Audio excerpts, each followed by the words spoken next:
The unusual story began at the slaughterhouse, where Gigi worked as a butcher. While butchering pigs, he realized that the genes that determine the structure and shape of a pig's tissues and organs of pigs are 95% similar to those of humans. The dissection of human bodies had long been forbidden, so pigs were used as substitutes. While he was busy butchering the pig with his bloody knife, the manager suddenly appeared, calling desperately for Mara. Stepping into a puddle of fresh blood on the floor, huge Junho said that it didn't matter how successful a man was. After all, he had been living like a pig for most of his life. Macho was thrilled with Maru, who outclassed even guys who had been wielding knives for 4 or 5 years. Juno was worried that Maru was vying for his place as manager, and in a rage raised his steel axe, intending to attack Maru. Though puzzled, Maru looked trustingly into Junho's eyes even as death swiftly loomed over him. Junho brought his axe down sharply but did not strike Maru. Instead, he struck the pig carcass hanging behind the stunned lad. Then, showing off his axe and bragging about his huge muscular body, Junho declared that Maru was still a long way from his record. Maru was only worried that the boss would chop the workbench again and advised the manager to get dressed. But Junho was busy admiring the neatly carved meat steak created by his skillful hands and was thinking of displaying it in a museum. Completely absorbed in his work, Hamaru assured him it was the best. He skillfully cut the pork skin, exposing the fresh pink meat. Junho ruffled the boy's hair in amazement. It seemed only a year had passed and Maru already wielded the knife like a professional. However, an annoyed Maru said that if he wasn't helping, then let him not interfere with his work unnecessarily. Juno shouted to Kim Yang, the accountant, to tell someone that Maru had a lot of work piled up that day, so Maru had to go to the field work with an escort. However, Kim Yang was busy. She was stuffing her mouth with food, so she couldn't answer right away. When Junho yelled at the top of his voice, Kim Yang had to turn around with a bunch of noodles and a shrimp sticking out of her stuffed mouth. He sternly ordered her to stop the mukbang and keep an eye on the office while he left on business. Then, to Maru's annoyance, Junho piled his carcass on his frail shoulder, eager to show how much he cared for him. Maru knew Junho's true affection: the paltry pay, the no days off, the overtime, the pestering even after work. Junho stuck out his lips with a lustful expression, wanting Maru to know of his immense love for him. Juno reminded Maru of his first day of work when a cute little piglet with a baby smile was placed in front of him. Juno had brought it in to test Maru's skills in the slaughterhouse, and promised that if he killed it, he would get paid. Most people would have hesitated to kill an innocent animal with a cheerful smile, but Maru was different. He decapitated this adorable piglet in the blink of an eye. From that day on, Junho immediately realized that Maru was a born butcher. Meanwhile, Junho skillfully dragged the irritated Maru to help him wash during working hours. When the dumbass sat down on a stool, showing off his bulging body and firm buns, poor Maru had to rub his back. Junho talked about the power with which GH beat up all his classmates and insisted that he use that power to wash him. But he would not pay him, and when Maru objected, Junho remarked that Maru needed a lot of money. When Maru confirmed, Junho blurted out that he had a lucrative job for him this time, and if he took it, Maru could not only renovate the house but escape poverty. Maru was puzzled, so Junho asked him if he had studied in Japan. When Maru confirmed, Junho flashed his huge teeth in a hideous smile, letting Maru know to get ready for his new job. In the blink of an eye, an airplane flew through the Japanese sky, over a deserted bus stop, where a confused Maru stood waiting for his escort. However, the poor man was covered in cold sweat when he saw his place of employment. He even shouted into the sky. And then there was the Japanese livestock company, with whom they traded meat, who requested an urgent shipment, and that's why Maru was sent there. Maru was furiously butchering a dead pig, roughly stabbing the knife, as he had not been given a single day off in those 6 months. He calculated that if he had worked like this in Korea, he would have made the same money, and questioned his own sanity since he had gotten here. Not only that, the workplace was strange, for even though they claimed to be short on supplies, Maru was the only butcher there. Besides, some Japanese gangster had been watching him closely for the past 6 months, smoking like a steam engine, which pissed Maru off. Pulling on a smile, Maru exclaimed in Japanese to the YAKUZA that smoking was not allowed in this place, adding an insult in Korean at the end. Grinning cheerfully, the YAKUZA complied.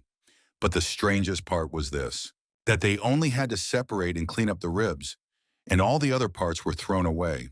When he held one of those ribs, it seemed strangely heavier than usual. It seemed as if they weren't hollow, but filled with something.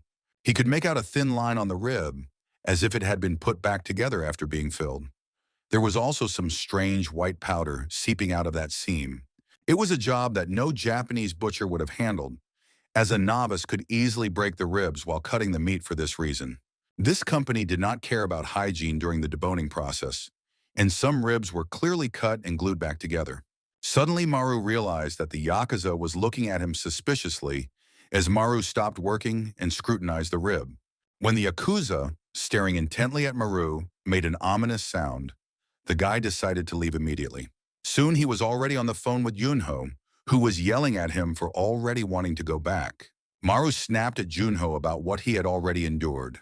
Months of overtime, night shifts, and surveillance by the Yakuza. The man angrily stated that it was all normal. Junho explained to Maru that it was all no joke. Maru had a bad feeling about the place, one that hadn't arisen suddenly but had grown over time. Junho was annoyed that Maru was trying to backdoor the place. After all, he had given Maru the opportunity so he could get through and pay for his brother's tuition and his mother's loan. When Maru insisted, Junho convinced him to stay in Japan for another month, and he would have everything sorted out by then. The unhappy Maru had no choice but to comply. Sighing heavily at the lengths he had to go to for money, he hung up the phone with force. All for the sake of his family, for the sake of helping his loved ones. The next moment, Maru was already back in that hellhole, furiously butchering the carcass. He was maniacally chopping the carcass, gritting his teeth viciously, thinking that if it wasn't for the money, he would have left this place long ago. He was completely immersed in his thoughts when he was called out by a Yakuza. Sticking out his pierced split tongue, the Yakuza cheerfully stuck his hand down his underpants. Then with the same hand, he pinched his cheek affectionately, thanking him for his hard work, because without Maru, they would have gotten into serious trouble. Meanwhile, Maru was seething with anger. The Yakuza pulled Maru by both cheeks so hard that his teeth were bared and his eyes almost popped out of his orbits. Maru was tempted to stab this Yakuza to death, but then he noticed his gun and decided to let the thought go. Rubbing his sore cheeks, an annoyed Maru wondered if the Yakuza had come here to praise him. However, the Yakuza explained that he would be leaving work early because it was his girlfriend's birthday, but he would be replaced by the youngest member of the company. Just in time, this cute and cuddly member of the company arrived.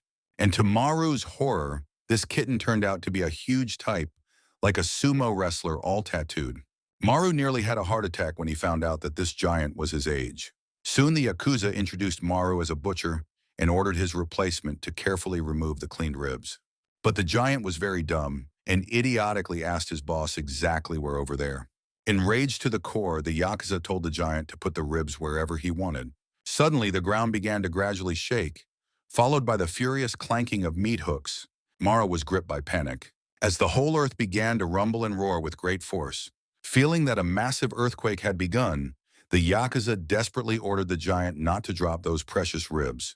Unfortunately, the giant panicked and ran away, tripped, and flew forward, sending the ribs flying through the air.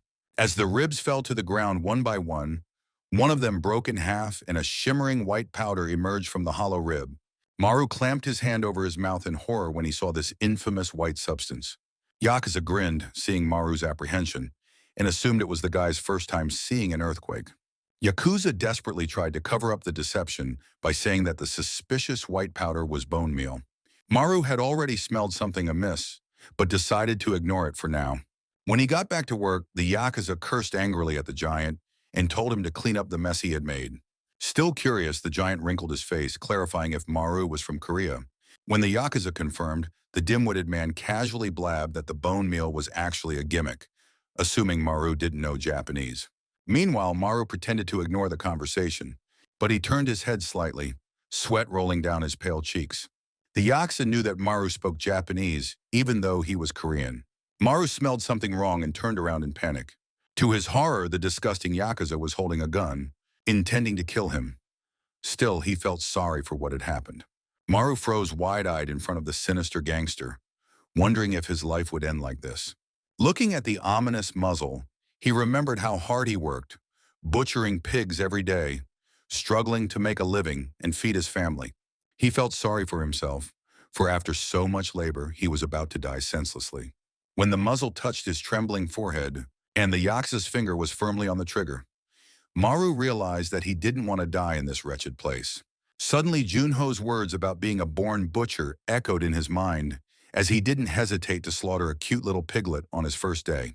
Some newcomers couldn't pass this task, or after killing their first animal, people get overwhelmed.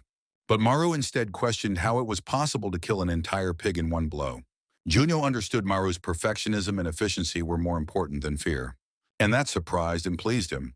It pointed him to a spot that would be easy to kill, whether it was a pig or a man. And now, before the fatal trigger was pulled, Maru swiftly severed the Yakuza's hand that held the gun.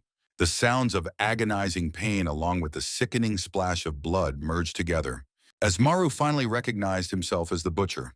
The Yakuza cursed at Maru, hysterically trying to cover the fountain of blood squirting from his severed arm. Maru remembered that so far he had slaughtered countless pigs that looked 95% like humans. For that reason, Maru knew what he was doing. He knew exactly where to cut a man and where to strike to kill. As Maru swung and stabbed the Yakuza over and over again, he reflected that up to this point he had dealt with a few pigs.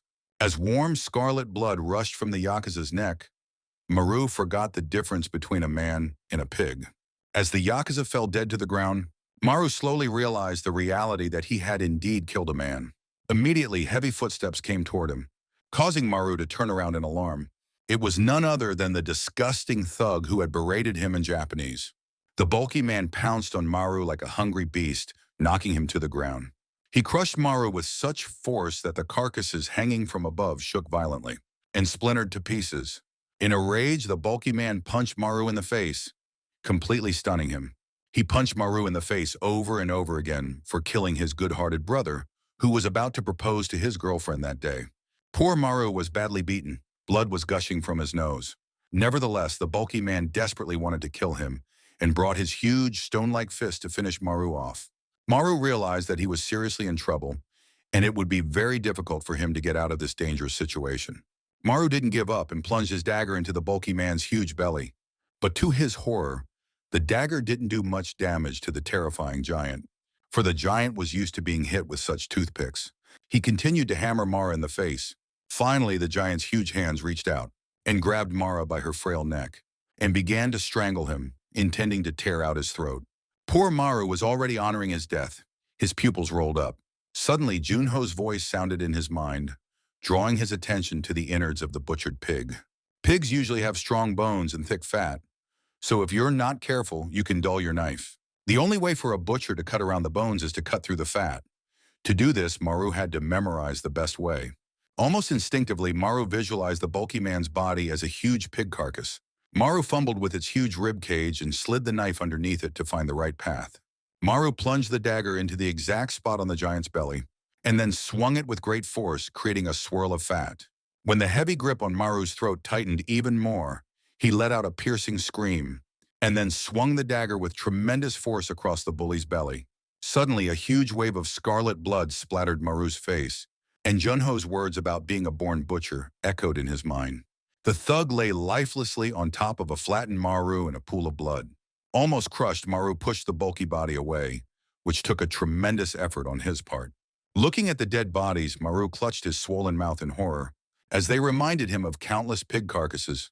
But then he assured himself that he had killed those thugs in self-defense, and if he hadn't killed them, he himself would have been mercilessly finished off. He wondered if the police would believe him if he turned himself in, and maybe whatever he said would carry no weight and seem like an excuse. Then another chilling thought struck him. What if the other Yakuza tracked him down? Maru firmly decided that there was only one way out of this whole mess: set the whole place on fire with all the evidence against him. His thoughts were rudely interrupted by a third extra who suddenly burst into the slaughterhouse, cursing Maru angrily. Maru hadn't expected a third bully. However, this type started firing indiscriminately at Maru. In panic, Maru covered his ears and tried to dodge the bullets by running back and forth. This rascal was adamant in his intention not to let Maru escape. He was going to catch up and kill him. Maru reached a large freezing chamber, which the bandit thought was a dead end. Firing furiously, the bully cursed at Maru in Japanese and finally entered the freezer. Finally, the shooting stopped. The man looked around, but Maru had somehow vanished into thin air. The villain began shouting insults, beckoning Maru to come out of his hiding place, and then he would kill him quickly. Suddenly, the bully felt something and saw a shoe sticking out from behind the crates. The scoundrel sarcastically shouted at Maru for disguising himself so well, and it seemed the scoundrel had found the GG and shot him. But to his disappointment, the shoe was lying separately, with no sign that Maru was wearing it. As if out of the blue, Maru loudly announced his presence, hanging with a number of carcasses from an iron beam above. With all his might, he pushed all the carcasses towards the bandit, and soon they all came off their hooks and began to fall. And all of them came crashing down on the stunned thug, knocking him to the ground. Even in his stunned state, the bully didn't forget to curse Mara. Without wasting a second, Maru took a huge leap to quickly stab the thug with the knife. The thug couldn't believe the unbelievable situation he was in. But before he could react, Maru had already plunged the dagger into a certain point on his chest. Maru gritted his teeth in anger, driving the dagger deeper into the bandit's chest. Finally, the insults stopped. Even in agony, the bandit smirked at Maru, calling him an idiot, for he should have punched him in the neck. With an ugly cackle, the bandit raised his rifle arm, muttered an insult in Japanese to Maru, and tried to pull the trigger. To his alarm, his fingers were paralyzed and he couldn't pull the trigger. Maru remembered Junho pointing to a butchered pig, showing how the brachial plexus connects the spinal cord to the limbs. Not only that, Junho had also pointed out the specific location of the brachial plexus in humans, which was exactly the same as in pigs. Maru could remember Junho triumphantly holding up a butchered pig, trying to prove his point that pigs and humans are 95% the same.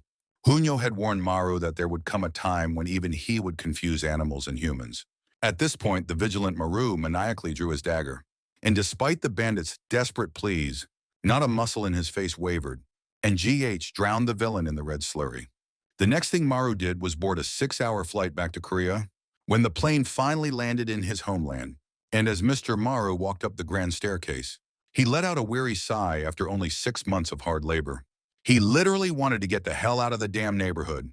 All the street cats were afraid of the butcher and scattered at his appearance. However, Maru was glad that the YAKUZA were not following him.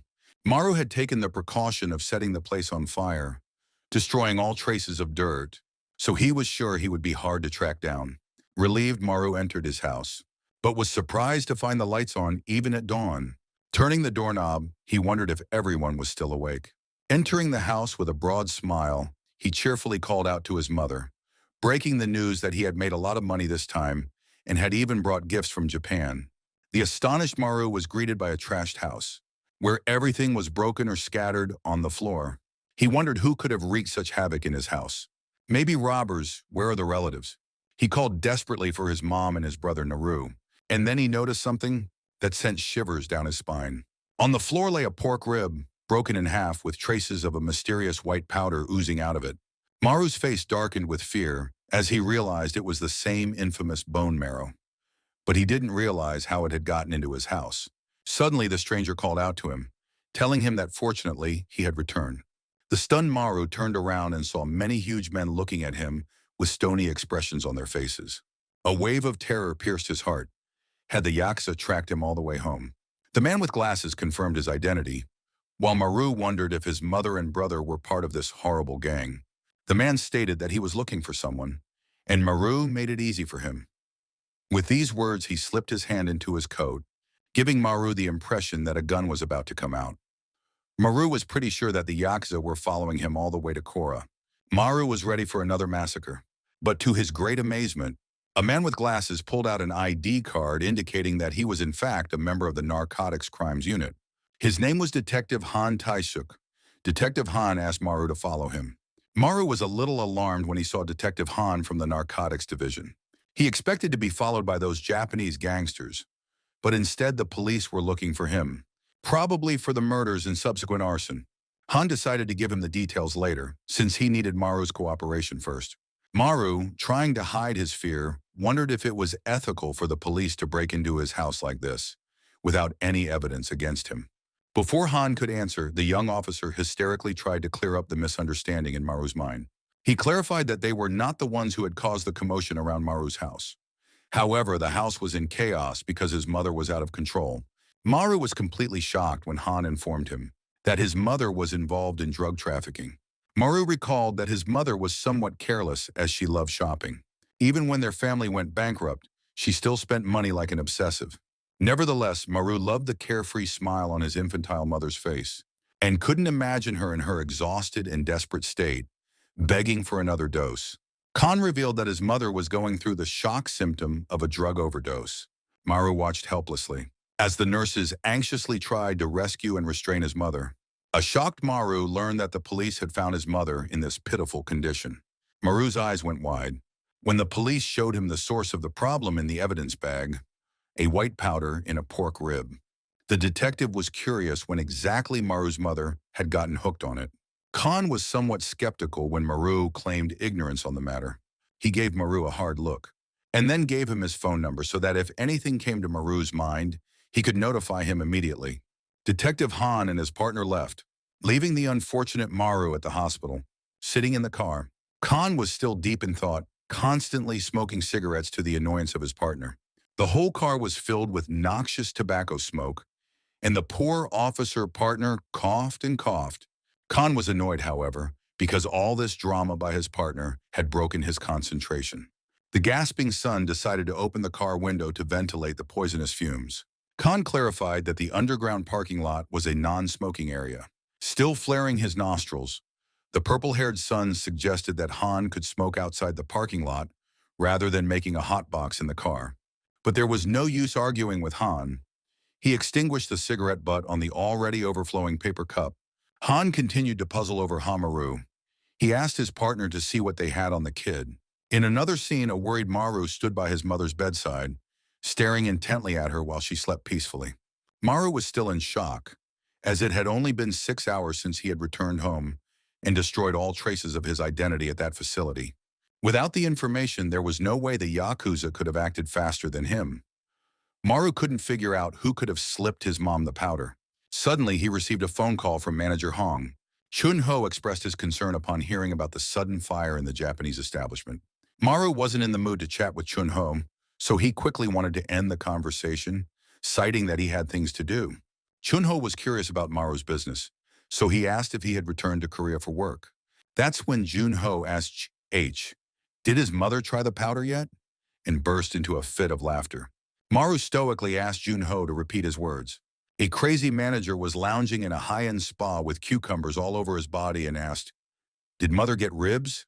Another crazy man was thrilled to touch Jun-ho's feet and swore he wouldn't wash his hands for the rest of his life. The bastard told GH that it wasn't the Yakuza and asked, "Were the police at home?" Maru didn't realize what he had done wrong. Chun-ho creased his disgusting face and mockingly told Maru that he hadn't done anything wrong, and stated that since Maru was a rookie butcher, he would have to work for him for a very long time. He had already prepared everything. Maru instantly realized what a rotten game Chun-ho was playing and scolded him for destroying his family. However, Chun-ho paid no attention to Maru's accusations and said that his little sister missed him very much. Maru's younger sister stayed with that glutton Kim Yen, whose life began and ended with food. Jun-ho threatened Maru that his sister is in their company and might repeat her mother's fate. The boss said that Maru can make a lot of money on contract killings. After all, they in the shop not only sell meat, he taught him not that. He told Gigi that with his butchering skills he could buy a building in Kanama, and he told Gigi that a cool car was coming to pick him up today and give him a job. He should kill a few bastards for him. Soon Chun-ho said goodbye, promising to contact Maru later. GH squeezed his phone so hard that the veins in his arm seemed about to pop out from under his skin. His face began to darken ominously, and his expression became unrecognizable. On the outskirts of the city, in a special van, two people were making deliveries, Supervisor Baek Seok-ho and Supervisor Choi Do-il. Choi was standing outside the van when Baek yelled at him for getting complacent and not helping him. However, Choi seemed to be the still tough guy who thought Baek was more suited for such a job. Suddenly, a huge bag fell out of the van. Baek yelled at Choi to help him get the bag back into the van. Choi swore at Baek and grabbed the bag. To his horror, it turned out that the suspicious package contained a person, and Choi asked if Baek was going to continue to be so careless. He warned Baek that he would complain to manager Chun-ho Hong. Baek berated Choi, who wasn't helping, only talking. Baek took off his overalls as he felt the heat taking over him. He was stunned by the large number of bags. Choi fixed his glasses and instructed Baek that if he was done, he should pick up the rookie as well. The muscular Baek was furious that Choi was messing with him like this, even though he used to do his own butchering. He angrily reprimanded Choi for treating him like a slave and having no conscience. Choi didn't care at all, however, as he boldly reminded Beck that he had been a slave ever since he joined the company. Choi mocked him for being afraid of the newcomer because the newcomer was a butcher, and he was a pig. Beck's face contorted dangerously with pure rage, as he ominously raised the meat hammer to nail Choi. However, Choi instantly snatched up his dagger to block Bayek's attack. It seemed like a terrible battle between a fiery red dragon and a ferocious white tiger was about to begin. Choi further enraged Beck by saying that he had been calling him a sucker ever since he joined the company and intended to slit Beck's throat. Both thugs seemed to be thirsty for each other's blood. After a few seconds, both returned to normal as if nothing had happened, and Choi playfully reprimanded Beck. As he left for the basement, he told Beck to take the car and wished he could have an accident with his dumb mind. Soon darkness thickened over the area. Beck was snoring in the front seat of the van when he was abruptly awakened. A sudden pop made him stick his head out the window, and he saw a stray cat stretched out on the roof of the van.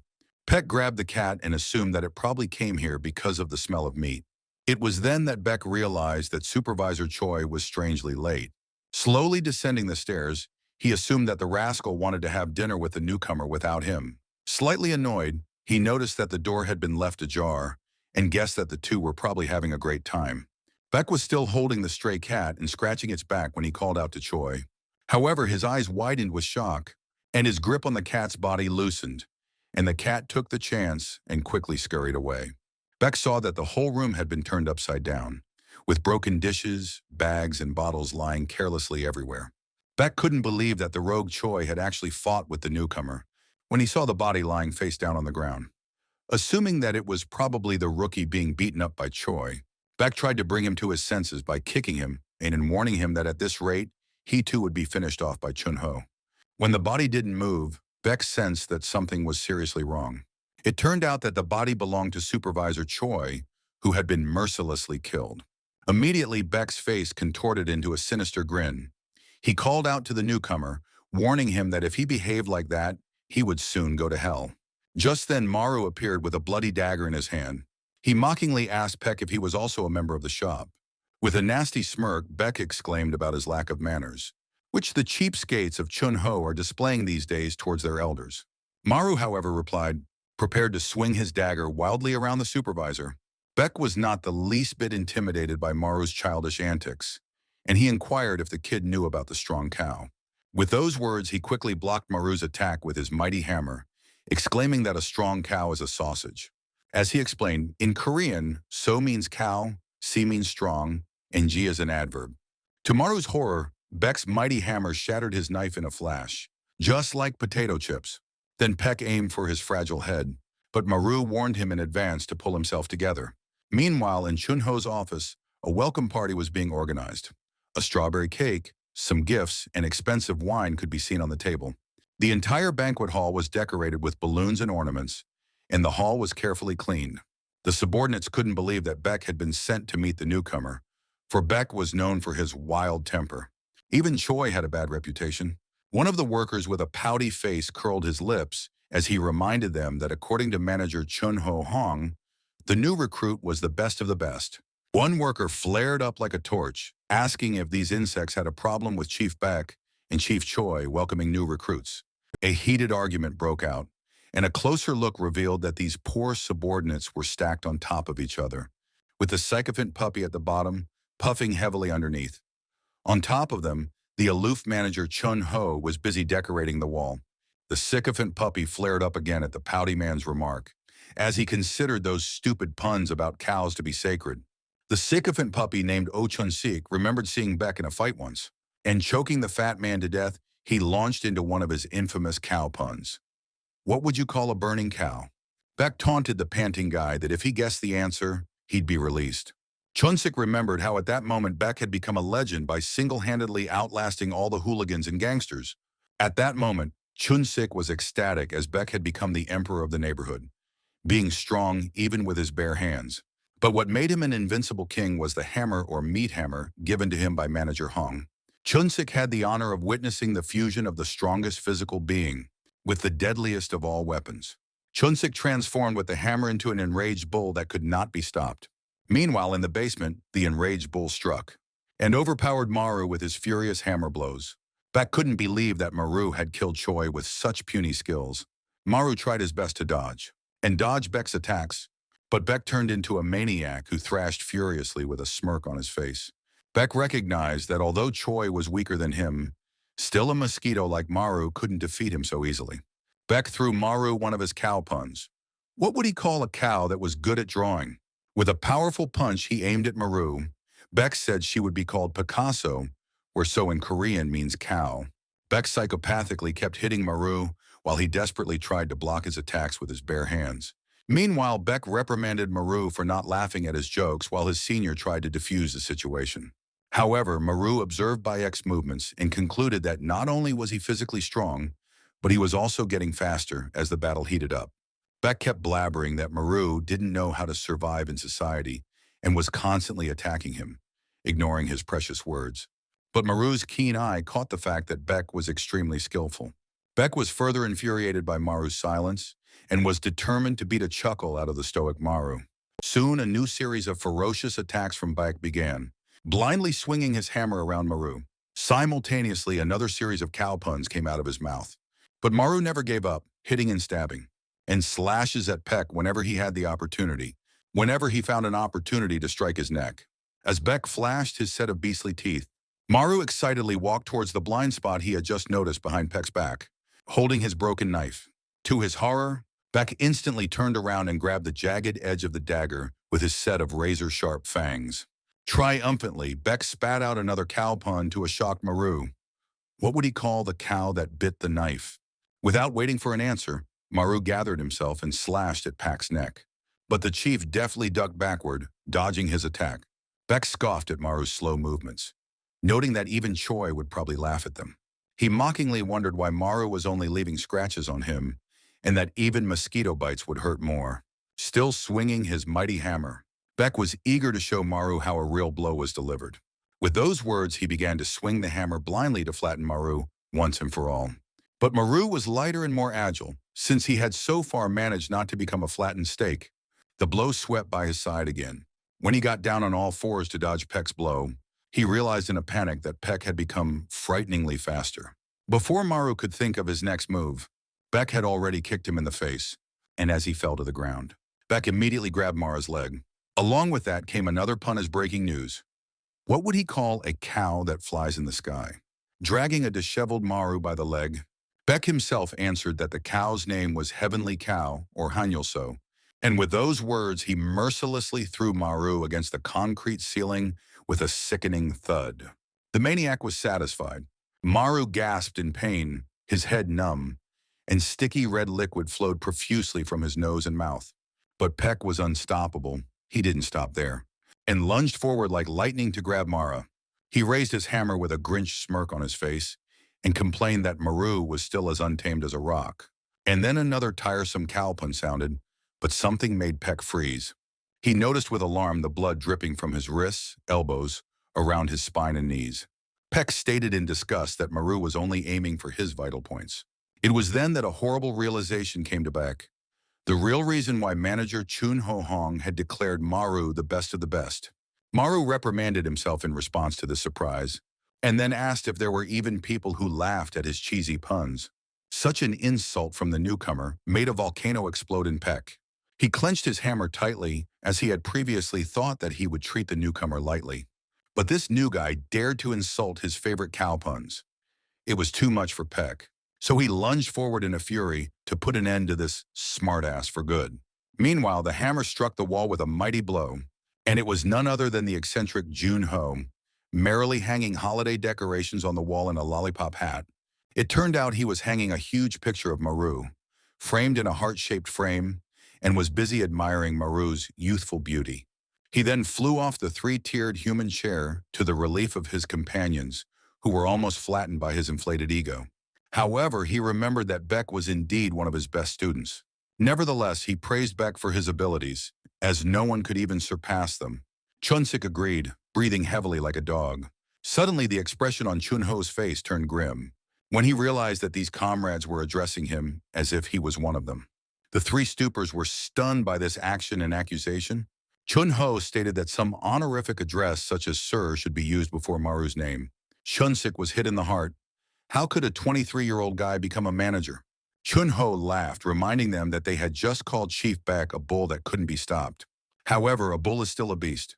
True to his word, in the deserted basement, the rugged Peck began to stagger to the Like a wooden marionette, his legs gave out, and blood gushed in fountains from his vital points. The mighty hammer fell from his hand, and he was forced to kneel down to worship the Maru, because no matter what the beast did, it could never defeat the butcher. Peck was desperate because he thought the newcomer was cutting him blind in self-defense. But in fact, it was the other way around. The professional butcher had cut his nerves so that when he used force, all his nerves would explode at the same time. Beck squeezed out an exhausted grin, along with a curse as he thought he was playing with a rookie. But in reality, the rookie had been preparing him for a massive massacre all along. Maru put the dagger to his forehead. Beck blurted out his latest cow pun. What would he call a cow that died? Maru raised his hammer to strike the dagger and end those pesky cow puns for good. A short time later, he was already in the warehouse. GH opened the door and stepped inside. The mighty Maru was greeted by a rain of ribbons, and all the employees greeted him excitedly, carrying gifts and other goodies. Everyone was amazed at his stony expression as Chun-ho recognized him and seemed unique in every way. However, a stern Maru with a dagger in his hand raised his hand to throw something in their direction. All jubilation was wiped off the faces of the staff when the great Maru gave them Choi and Beck's bloody ID cards, stating that he had loaded 2 more pigs. The fun party atmosphere turned into a gruesome massacre, where all the enraged employees pulled out their daggers and knives, glaring angrily at their one and only rival, the great butcher Maru, who had challenged all these scoundrels to a fight. Meanwhile, a slightly worried Chun-ho watched the whole chaotic scene, wondering what that brat Maru had done. While Maru was single-handedly fighting the crowd of employees who were threatening him with knives, Chun-ho thought that Maru had become much stronger than he had expected. In the blink of an eye, Maru was beating the employees one by one, making Chun-ho wonder if the brat was going to destroy them all. A whole sea of savages with various weapons kept coming at Mara, but the guy put out a knife, and he was slicing them up in an eerie way, like cucumbers and tomatoes, with a tinge of madness on his face. Chun-ho decided to intervene soon, because, in his opinion, this is not the way things should go. He immediately took out 2 glow sticks and began to dance merrily, shouting Maru's name repeatedly. He swayed happily, encouraging Maru to keep it up and exterminate those mosquitoes. The staff members were stunned, as if Chun-ho had gone crazy. Compared to many animals, pigs were considered the most docile, but at times they became aggressive and attacked people. So in order to overcome them, the first thing a butcher must learn is how to stun a pig with a single blow. Similarly, when the staff went into a rage, Maru attacked them furiously with his hammer. The sycophant Chun-sik screamed in agony, unable to believe that Maru had used Chief Pak's sacred hammer. He lunged wildly at Maru, urging everyone to chop off his head and place it on Chief Park's altar. However, Maru was already concentrating on the first step, called exsanguination. This step was to drain the blood from the pig before cutting it up. Maru immediately applied the second step to Chun-shiku, simultaneously cutting his carotid artery and jugular vein. As blood gushed out of Chun-shik's neck with force, the other dogs rushed at Maru with their weapons. Maru immediately grabbed Chun-sik by his hair and put him in front of him to defend himself from the rapidly approaching attacks. In the blink of an eye, Chun-sik was pierced and struck by multiple weapons at once. A co-worker with a pouty face berated Mara for daring to take their boss hostage, and even called him a dirty terrorist. The fat man assured Chief Chun-sik that he would save him by all means, while Chun-sik threatened Maru, demanding to get the knife away from him. But Maru already had the third step in mind, which was called skinning, the first major step of the cutting. Skinning meant peeling off the skin. Maru was adamant in his intention to skin these people alive, just like at work. He saw pigs and humans as the same objects. However, Chun-ho ordered Maru to postpone the rest of the steps for another time. The bloodthirsty employees, however, were not satisfied and now lay lifelessly like pigs in pools of their own blood. Maru wiped the blood from his face and went to the remaining employees who thought Maru was not a man but a monster. They had finally realized what it took to be on the manager's level and knew that they would never be able to defeat such cruelty. As Maru approached the terrified crowd ominously, they threatened him not to come any closer. It was then that Chun-ho reminded GH of something he had once said. Maru glanced at him obliquely and swung his hammer in his direction. However, Chunho continued that there would come a time when even he himself would be confused as to whether he was killing a man or a pig. With these words, the mighty Chunho grabbed the rapidly approaching hammer with one hand, and with a nasty grin on his face, and crushed it like a tomato. Chunho was curious what Maru thought of the people he had just killed, and whether they seemed like animals to him. Chunho slapped his hand on the beautiful strawberry cake and splashed the slurry on Maru to distract him a little. Chunho had already predicted that one day Maru would go wild since he was a butcher like himself. Chunho suggested they both come inside, as he had played enough with the pigs. Wiping the cream from his face, Maru asked Chunho about his sister. He pointed his bloody dagger threateningly at the annoyed Chunho. Suddenly, their attention was caught by a frightened female voice, whose owner seemed shocked at the sight of the carnage. It was none other than a crying Kim Yang, who wondered how one could be so ruthless. She picked up a drop of strawberry cream from the floor and licked it off with relish. She was determined to find out who was responsible for this mess. The still-living sycophant Chunsik woke up and was about to drop a name when a mighty foot stepped on his mouth to shut it. Shono then pointed to Mara, and the rest of the staff followed suit. Maru was too anxious to say anything, but then a bullet flew past him and slammed into the wall behind him. Kim Yan glared angrily at him, pointing the gun at Maru and spewing curses. In the next second, Maru was tumbling around, dodging the hail of bullets that Kim Yang was blindly firing. GH figured that if you're fighting an armed opponent, you should get as close to him as possible. He remembered killing the third extra YAKUZA with a pistol in a Japanese cattle company. Maru realized that such a fight could be very risky. However, it was his only chance to win. Meanwhile, Kim Yang pounced on Maru like an angry cat, which shocked Maru because Kim Yang had shortened the distance herself. Maru didn't know what her intentions were, but to defend himself, he tried to disarm her by knocking the weapon out of her hand. As he pushed her hand up, Kim Yang started firing blindly, and Maru realized that she was finally within his reach. He decided to end the whole mess in one blow. Meanwhile, a furious Kim Yang made a huge leap to attack Maru, and with her skillful kicking, knocked him down. Maru was more shocked than hurt, as he didn't expect this from a fragile girl. Kim Yang didn't stop there, and continued to strike him under his chin. Spitting out blood, Maru was completely confused as the girl was as fast as a rocket, even at close range. It turned out that Kim Yang was only so furious because she thought that Maru had destroyed that delicious cake and swore that he would pay for it with his life. As she continued to beat him up, a battered Maru realized he didn't stand a chance. A smug Chunho warned Maru to be careful, as Kim Yang was the best that Korea had trained. In the blink of an eye, Yang seized Maru's upper body in a tight leg lock and put a gun on him. Yes, of course, she was very skillful and brutal. Immediately, the story traveled back in time to a massacre in the banquet hall, where guests were mercilessly slaughtered and the whole atmosphere was eerie and sinister. In the midst of this deadly atmosphere, Kim Yang was busy stuffing her stomach with a sumptuous feast, placed in front of her surrounded by bloody corpses. Suddenly, Chunho arrived on the gruesome scene, coolly holding his axe and wondering who had killed the one he was hunting. He adjusted his glasses to get a good look at who was responsible for the mass murder.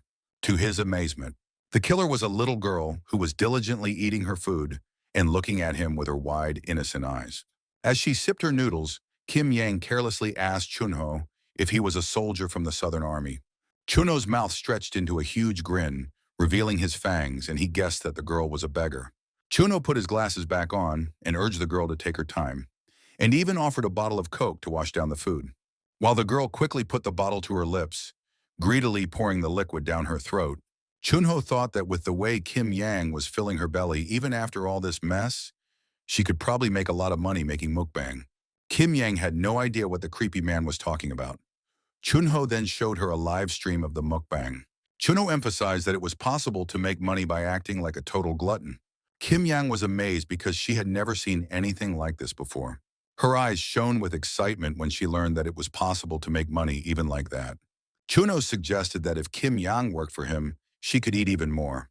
Kim Yang growled at him for daring to bribe her with food and declared that her revolutionary spirit would never be destroyed by American capitalist ideas. However, the shrewd Chunho instantly bought her, enticing her with an unlimited supply of breakfasts, lunches, dinners, late-night snacks, and appetizers. Kim Yang immediately bowed to her new master, forgetting all her fiery ideals and swore her allegiance. But then she raked the entire feast into a tablecloth and promised to return after a thorough cleaning. Chunho told her to bring him ice cream on the way. A week passed and Chunho noticed a headline that mentioned a strange explosion in Kaesong. Chunho instantly realized that Kim Yang could have been behind the incident. Meanwhile, a ragged and dirty Kim Yang was busy stuffing 2 popsicles into her mouth at once. Chunho pointed out that one of those popsicles was meant for him. However, Kim Yang chewed the contents and pretended not to realize anything. Currently, Kim had Mar in lockdown and held a gun to his forehead. She then tried to smash his head with the gun, but this time Maru dodged her move and threw her to the ground. However, Kim Yang was too unpredictable. Instead of falling to the ground, she straightened up and suddenly kicked Maru in the face. The two got into a bloody battle, with each side trying to outdo the other. Meanwhile, cheeky Chunsik received a message from his children that they were rooting for him and that the fight should continue. His daughter inquired if he was working overtime that day as well. Chunsik blandly explained that he would be back late at night. However, poor Chunsik was shocked to the core when his daughter informed him that she and her mom had already eaten the eel. Chunsik had no idea what she was talking about, but the child kept babbling that her mom had saved the eel for him as well, and had even bought him some pak punja wine. Not only that, the child was told to spend the night at her grandmother's house tonight. In the background, the bloody battle was still simmering. However, Chunsik's thoughts were still preoccupied with that eel and pak punja, as both were known to increase stamina. To top it all off, the little prankster wondered if she would be getting a sibling soon. Meanwhile, his coworkers called out to him, urging him to take cover. However, Chunsik was overwhelmed with emotion upon seeing his friends Sung Chan and Ilban alive and well. As if by thunder, the massive Chunho jumped over the trio as if they were donkeys, and generously offered to let Chunsik go home early that night.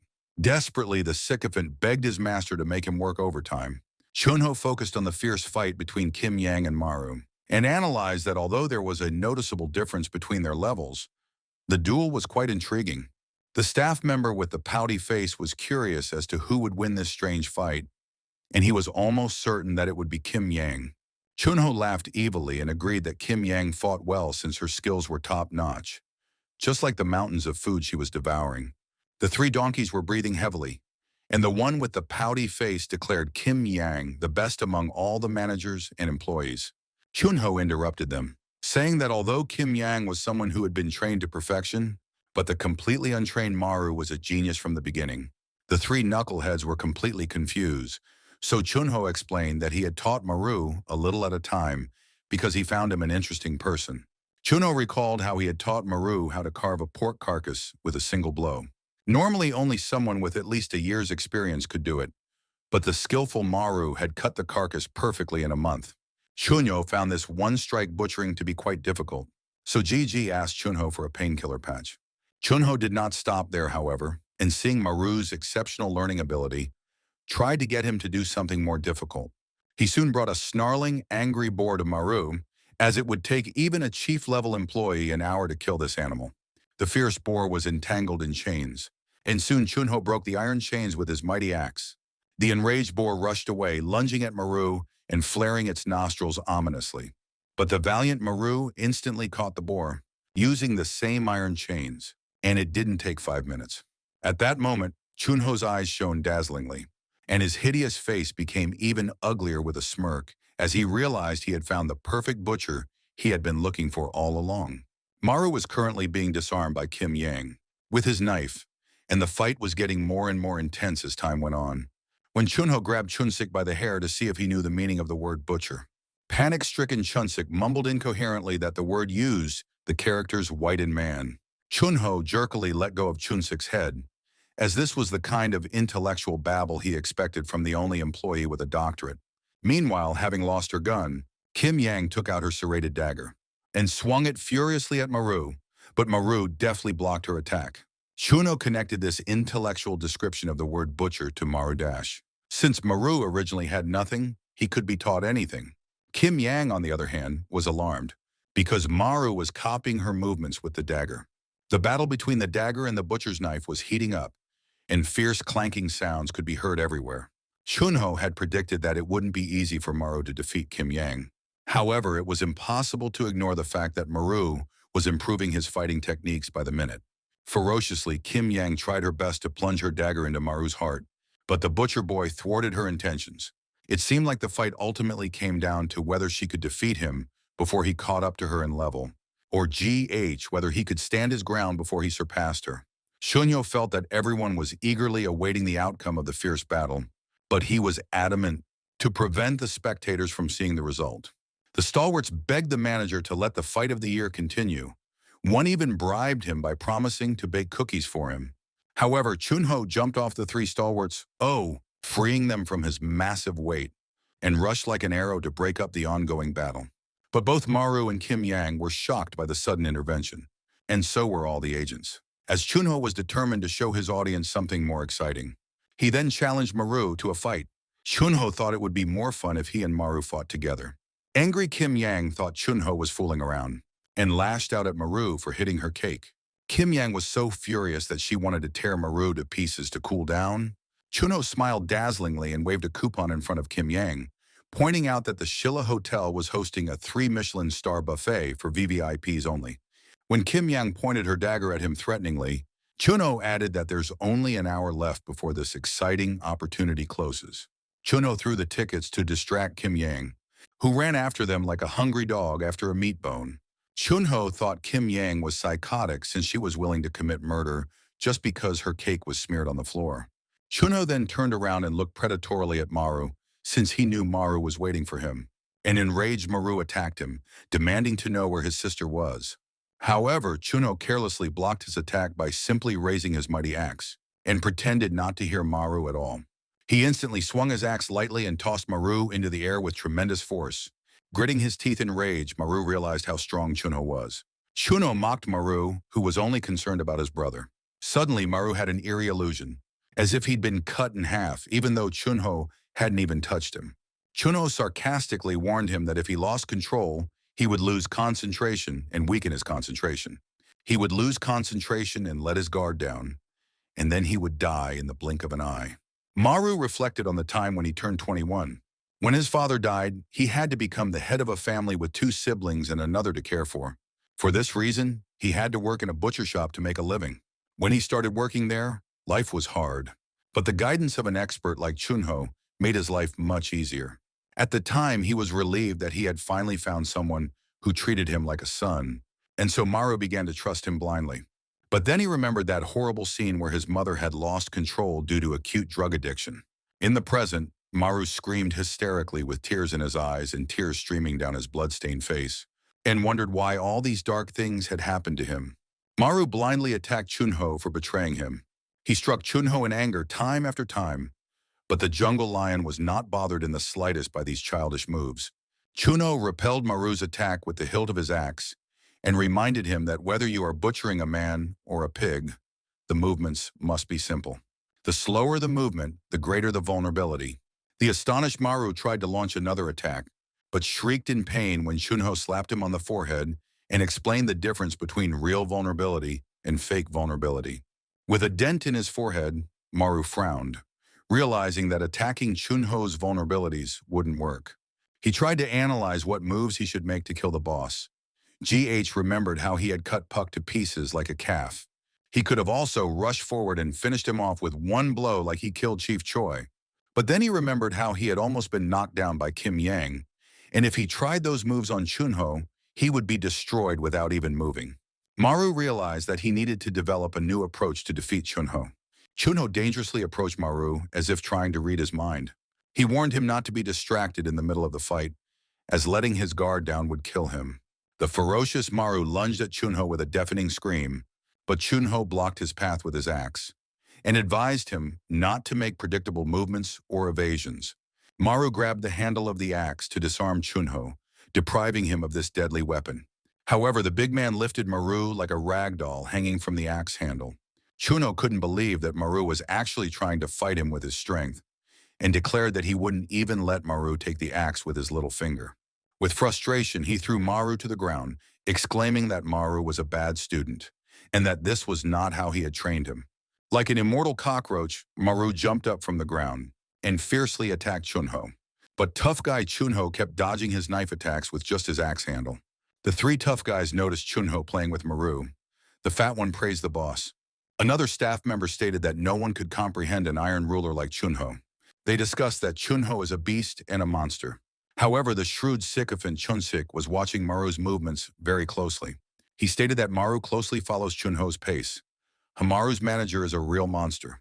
When Maru almost reached Chunho, the latter dodged but praised his efforts and advised him to aim a little lower. As the fully charged Maru launched furious attacks at Chunho, Chunsik knew they were witnessing the birth of a real monster. Maru urged Chunho to fight him for real, not fool around. Chunho laughed, spinning his axe like a windmill. He insisted that if Maru wanted him to fight for real, he should show his best punch. When Maru stabbed with his knife with all the force fueled by the anger boiling inside, Chunho noticed that Maru was improving with each fight. However, one thing Maru was missing was the vast difference between his negligible weight and Chunho's massive physique. When Chunho blocked his knife with all his might, poor Maru realized with horror that he couldn't move from his position. Chunho mocked Maru for kneeling just from that and feigned fake concern by asking if he was eating well. Chunho's face darkened with mockery, wondering if a mosquito like Maru could kill him with such a puny effort. Soon Chunho swept Maru away with his axe, because in his opinion, humans don't crawl like insects. He urged Maru to stand up and fight him. Chunho noticed that Maru's sword was broken, so he decided that they should fight with their bare hands. When Maru quickly turned away from Chunho, the latter assumed that he had scared Maru to death. However, Maru furiously rushed to the derelict dagger lying on the floor. The boss noticed this and asked, "What did he want to do?" Chunho swung his mighty axe and launched the table at the protagonist, but he dodged and pointed his dagger at Chunho, intending to kill him. But to Maru's stupefaction, Chunho reached for his shoes, claiming that Maru's laces were untied. Chunho grabbed his feet and pointed out that if he ran like that with his laces untied, he would trip and fall. Chunho then tossed Maru into the air, reminding him to take care of the basics, and then hit him with his axe with all his might. Chunho looked at him predatorily, wondering how he could survive without it. Soon after, his back hit the beam hard. Maru fell to the floor. Chunho decided to call it a day. After a while, he revealed the real reason why he betrayed and mistreated Maru. The drug factory that Maru burned down earlier was worth 300 billion won. That's why the YAKUZA were chasing Maru like bloodthirsty dogs. Chunho was afraid that Maru wouldn't be able to handle these ferocious beasts with bloodshot eyes. After all, according to these Japanese bastards, Maru was the only one who had to clean up the mess he had made. A battered Maru learned that his mother's addiction was proof of the punishment he deserved. The carnage at the welcome party was enough to realize that Maru should return all the money. But the boss lifted his glasses, and with a dazzling smile extended his hand to Maru and offered to work with him. Even though Maru seemed unconscious, Chunho said that if Maru worked with him, he could earn even more than 300 billion.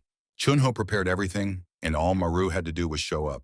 Chunho turned to leave and instructed Maru that as soon as he was back on his feet, he should get back to work. A faint voice came from Maru's almost lifeless body. He wondered if there was a reason for the whole plot. Chunho stopped and listened. Chunho could just explain everything simply, and not go that far, not to cause a massacre. Coldly, Chunho portrayed an icy grin and stated that the twisted way was more fun. Maru fell silent, almost lifeless, and then suddenly a maniacal laughter burst from his lips. In a flash, Maru bent over in a fit of sinister laughter, and a radiant Chunho thought the boy had finally decided to join in the fun. Gradually, Maru got up on all fours and then rose to his feet, declaring that he had always considered Chunho his father, mentor, and savior. But unfortunately, all the chaos he had wreaked on Maru's life was only for his own amusement. Maru called Chunho just a pig. Pig Han, not a human being. And then looking at him frantically, vowed to cut him down. The aloof Chunho was slightly disturbed at being called a pig, but then fiercely challenged Maru to a fight, demanding to see his ultimatum weapon. Chunho was burning with rage over Maru calling him a pig, and demanded to know if he wanted to stab him. Maru knew that the shape of a pig's tissues, organs, and genes were 95% similar to a human's, so no matter how virtuous a man was, he was still called a pig. Meanwhile, Chunho walked ominously towards Maru and challenged him. If the latter was so confident, let him try to slaughter him, Chunho. On the other hand, seeing the gravity of the situation, Chunsik wrote a grim farewell letter to his wife in his own blood. Chunsik wrote about stashing money for his daughter and told everyone to write a will. Chunsik was terrified, as no one had ever come back alive after seeing Chunho fighting at full strength. This meant that everyone who saw him fight at full power ended up dying, so he knew that the same gruesome fate awaited their trio. On the battlefield, the big Chunho made a huge leap, raising his mighty axe and then brought it down on Maru. However, the guy immediately dodged to the side, and the wall cracked from the impact. While Chunho was spinning his axe like a deadly tornado, he mentioned how proud of their little butcher Maru was. He was puzzled as to why Maru was acting so strange now, and if he had forgotten everything Chunho had taught him so far. Swinging his axe furiously to take Maru's head off, Chunho scolded him for dodging in a straight line. When Maru lunged forward furiously, ready to plunge his knife into Chunho's neck, he was stunned, wondering if Maru had been waiting for the moment, for him to move straight up to stab him in the face. He mocked Maru for chasing after the axe Chunho had used to nail him to the ground earlier. Maru's dagger was only a few centimeters away from Chunho's mocking face when he remarked that challenges were a good thing. Chunho was sure that Maru would never be able to slash his face. However, he was wrong when Maru's dagger slid across his chin, leaving an ugly wound that ran down the bridge of his nose to his forehead and cut his glasses down the middle. The staff gasped in horror, unable to believe that Chunho had really been wounded. Chunshik noticed with his frightened beady eyes that in an instant, Maru had reversed the knife and adjusted his distance. He wondered with trepidation if Maru was really that good. Maru didn't stop there. He nimbly jumped and rushed at Chunho again. Chunho exclaimed that until now he was just playing with Maru and didn't know that Maru intended to kill him. The boss thought Maru was just cracking up when he claimed he was going to stab him. Chunho slammed the axe threateningly on the floor and lifted it with tremendous force, violently soaring into the air with the intention of knocking Maru to the ground. Maru was thrown backwards, and he collapsed to the ground with a thud. The boss was already approaching. However, he immediately jumped to his feet and glared fiercely at Chunho, who marveled at his ironclad endurance. Chunho instantly drew his axe back so that it was well hidden behind his broad muscular body. He then questioned Maru's vigilance and asked if Maru knew which direction his axe would strike from. Left, right, or above. Chunho's face contorted with anger. In response, within a tenth of a second, Maru struck Chunho's axe flying at him from the right with Chief Pak's hammer and smashed it on one side. Chunho was in complete alarm, looking miserably at his broken axe. Gloatingly, Maru tossed Chunho one of Pa's infamous cow puns. "What shall we call the cow you killed?"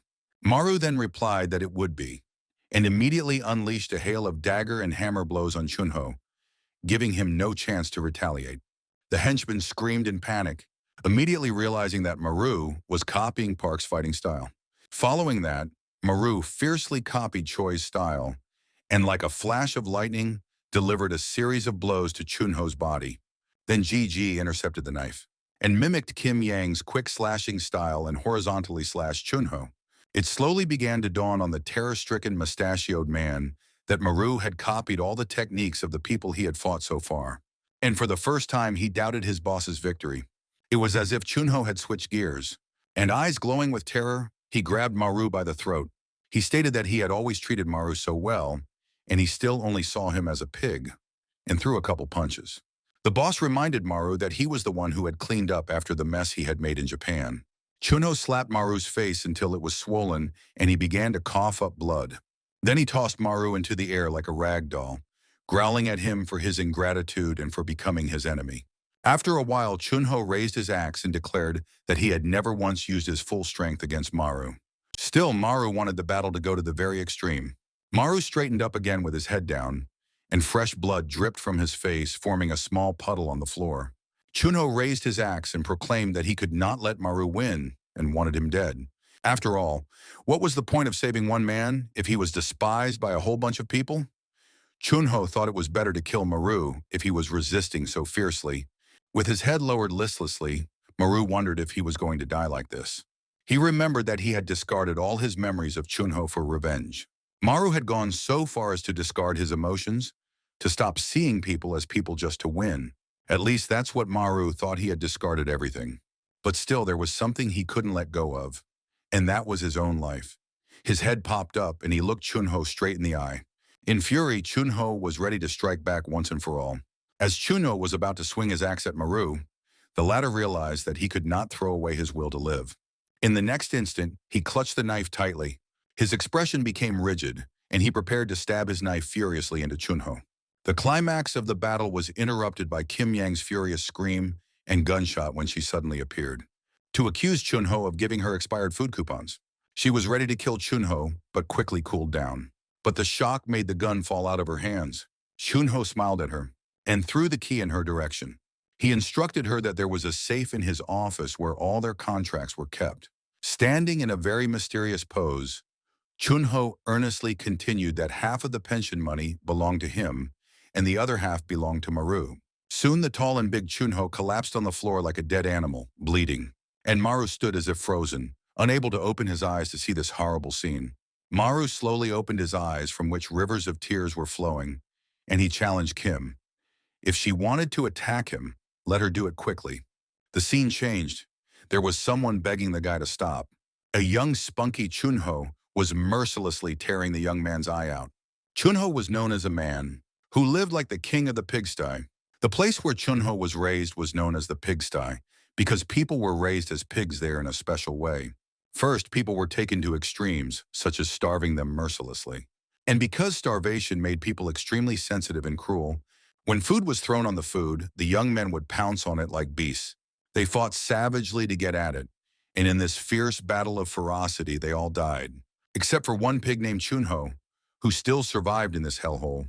On the corpses of the other pigs, the king of the pigsty greedily devoured all the food alone. But no matter how much a pig ran around the pigsty, it was still a pig and could be tamed with even more cruelty. So while Chunho was busy eating his food, a man in goggles came from behind and hit him with a bat. But every day the same horrible story was repeated with constant hunger strikes and beatings. So only a few pigs like Chunho could survive this torture and harsh selection. These selected pigs were then sent on missions. During one of these missions, Chunho encountered a group of scantily clad hooligans. Chunho asked one of them if he was the bloody Baron Mappo. The hoodlum was amazed at Chunho's knowledge. Without a second's hesitation, Chunho stabbed the man with the dagger he had been hiding all along.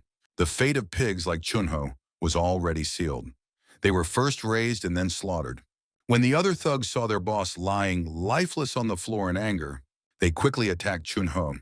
But Chunho valiantly fought them all and came back alive. Even after returning alive, the pig didn't turn back into a human because Chunho was lured back into his chains with a piece of food. Chunho thought he was a pig, had always lived like a pig, and would one day die like a pig. However, that didn't happen because he was sent to his death many times, but each time he came back alive.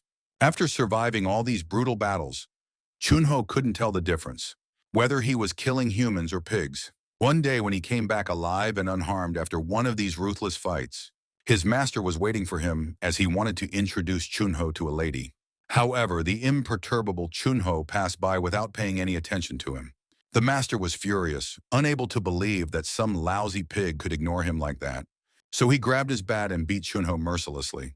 He continued to spew venom, questioning what the honored guest would think if he acted so aloof and indifferent. Chunho was confused because how can one expect impeccable manners from pigs? The host ingratiatingly apologized to the chairman and assured her that Chunho was quite skillful but lacked basic manners. However, the lady was furious and slapped the host for making a scene in the middle of the conversation. It was then that Chunho, gritting his teeth, realized that even the master was a pig and not a human being. Fiercely, Chunho grabbed his mighty axe and lunged at the master, pondering that he was no different from cattle. The master was dumbfounded when Chunho swiftly headed toward him with his axe like a madman. Chunho was about to attack the woman, so the bodyguards covered her, while the owner rudely pushed him away, warning him that he couldn't touch tea. But Chunho was unstoppable. He raised his axe, thinking he would become king of the pigs. The chairman opened her eyes wide as Chunho brought his axe down with all his might, right on his master's forehead, knocking him to the ground. He pulled the axe out and took off his master's glasses. He put them over his eyes and empathetically advertised himself, saying that if the chairman wanted to use animals, let him use the best. The stony expression on the chairman's face was replaced by a smile as she found Chunho quite interesting. She instantly decided to give Chunho a chance. Thus Chunho's kingdom was born, where his boring life of raising and training pigs began. During those tedious days, he met the gluttonous Yang and the industrious Maru. When Chunho spent time with them, he felt that even he could live like a human being. But one day the chairman called him and told him that he had to get rid of Maru and Yang. Chunho was hysterical, and argued that he had even put things in order after the mess Maru had made and solved things with the Japanese. He tried to defend them by saying that both Maru and Yang were doing fine so far. Ominously, the chairman warned Chunho that if he didn't kill them, he himself would be taken out with them, or sent back to the pigsty. An enraged Chunho thrashed his desk, hitting it with his mighty fist, thinking of himself as a pig. After all, pigs are always ordered around, and they can't challenge orders. But somehow he still wanted to save Mara. He realized that if he brought Mara into the underworld, the chairman would change his mind about the kid. But then he snapped when Maru called him Pig Han, and Chunho couldn't stand that Maru saw him as a pig too. The boss even thought of killing Maru as per the order. But in the end, Chunho couldn't bring himself to kill Maru, because he was a pig living without any purpose, while Maru was a man risking his life for someone important to him. A wave of remorse and shame swept over Chunho, seeing Maru behaving in a human way. Chunho also had a desire to be human and to be seen as human. So at the climax of the battle, when Maru stabbed him, Chunho asked Maru with childlike innocence whether or not he had finally become a man. With a serene smile on his face, Chunho advised Maru to live as a human until the very end. After that, he fell lifelessly to the ground. Thus ended the life story of the king of pigsties who died as a human being. After a while, a dark shadow loomed over Chunho's dead body, regretfully saying that he wanted the honor of killing Chunho. It turned out that the shadow belonged to Choi Kijong, the senior managing director of the butcher shop, the same guy whose eyeball Chunho had ripped out earlier. Kijong ripped out Chunho's eyeball to take revenge for the damage Chunho had inflicted on him many years ago, and prayed for his soul to rest in peace. Kyung then confirmed to Chairman Yu that Chunho was dead, and the safe he was responsible for had disappeared. It was evident that Kijong had a whole army following him, for he assured Chairman Yu that whoever killed Chunho would be torn to pieces wherever he escaped to. Meanwhile, Maru, along with Yang, Chunsik, and 2 other staff members, they set off on a journey to an unknown destination and were carrying with them the very safe that the chairman wanted. The scene moved back in time to the chairman being informed. The message sounds like a verdict. Chunho is dead. The cameras showed the moment of the fight in which Maru finally defeats the boss. Kijong adds a disturbing detail. The safe that was in Chunho's charge is missing. The problem is getting worse. The man asks the chairman not to worry. He vows to find Chunho's killer wherever he is hiding. Kijong's voice is firm. He'll tear the culprit to pieces alive. His rage is palpable even from a distance. Kijong completes his vow. He will recover the missing safe. This is his unquestionable promise to the chairman. The scene is transported to the video camera, back in time. When Kim burst into the building and saw Mara over the boss's corpse, the guy in tears challenged Kim. He demanded to attack him immediately, showing complete confidence. The girl was shocked. She didn't realize how Maru became so incredibly strong in an instant. Confusion was building up. The question hangs in the air. How did the young man suddenly gain such power? Doubt gnaws at her, so she decides to grab the knife. Her instincts scream danger to her. Her inner voice becomes unbearably loud. Her instincts insist on avoiding Maru at all costs. The fear of the guy becomes all-consuming. The girl sighed heavily and gave up with her hands in the air. Maru coldly asked if she wanted to die faster. His tone is icy. A man pleads in desperation to stop the internal conflict. His voice trembles with fear and hope. They can't fight now. Fatty argues. Help from headquarters is close at hand. Director Hong's death means their demise. There's no point in fighting. The man suggests we stick together. The chances of survival are better in a group than alone. He begs for mercy. Maru was shocked by this group of bastards. But he turned the conversation around. His question is sharp and specific. Where is his sister? The boy demands an answer immediately. The man assumes the sister, Hanaru, was probably taken by Kim Yang. He puts forward his version of events. The conversation returns to Kim. She clarifies. If it is Maru's sister, her name is Naru. The girl recalls the errand to feed Naru. She chose a fancy Chinese restaurant. There was a problem with the card. The limit of the corporate card has been exhausted. The girl left to get her own, promising Naru to return before the end of the meal. Seeing the crushed cake, the girl felt a surge of rage. The sight caused a storm of emotion to surge through her. The anger led to a fight with Gigi, the perpetrator of the incident. Conflict became inevitable. And then that cartwheel, and Kim forgot about the girl altogether. Panic gripped her at the thought. The scene changed. The girl admits to a mortal sin. Her voice is full of despair and expectation of retribution. She doesn't want to do it. The woman interjects in horror. Jump from here? The height causes her numbness. Shouts of encouragement ring out for Kim. Yes, she can do it. Ms. Hanaru is waiting for her. Suggestion is made to split up. The way to the restaurant and the hospital are different, calling on the girl to remember her SWAT skills. The woman's desperate response is, I can't. Fear paralyzes her before jumping from the helicopter. But the man was no empath. He firmly ordered her to jump. She jumped and swore to the gods. Everyone is amazed. She made wings out of her jacket. Agents exclaimed at the impossible. Admiration for the North Korean military overwhelms the agents. A man decides to name his future daughter Kim Yang.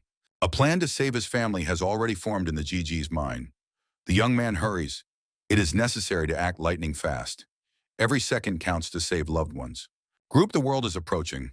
The situation becomes critical. The scene changes to a crime scene. There are no rescuers, no victims. The paradox is noted by the detective. Lots of blood, but no victims. It seems illogical. Everything happened in Hamaru's house. After the noise from the basement, the residents disappeared. The detective is called to action. Officer Lee is alarmed. Why the incident at Ha's house? Where is the owner? The hope is that he is safe. The decision has been made. Let's go. When asked where to, the answer is to the hospital to see Hamaru's mother. The nursing staff informs GH and the agent that the patient was discharged by people in suits. The fact is puzzling. Panic in her voice. Kim Yang is not at the restaurant. The men in suits took her too. Shock builds.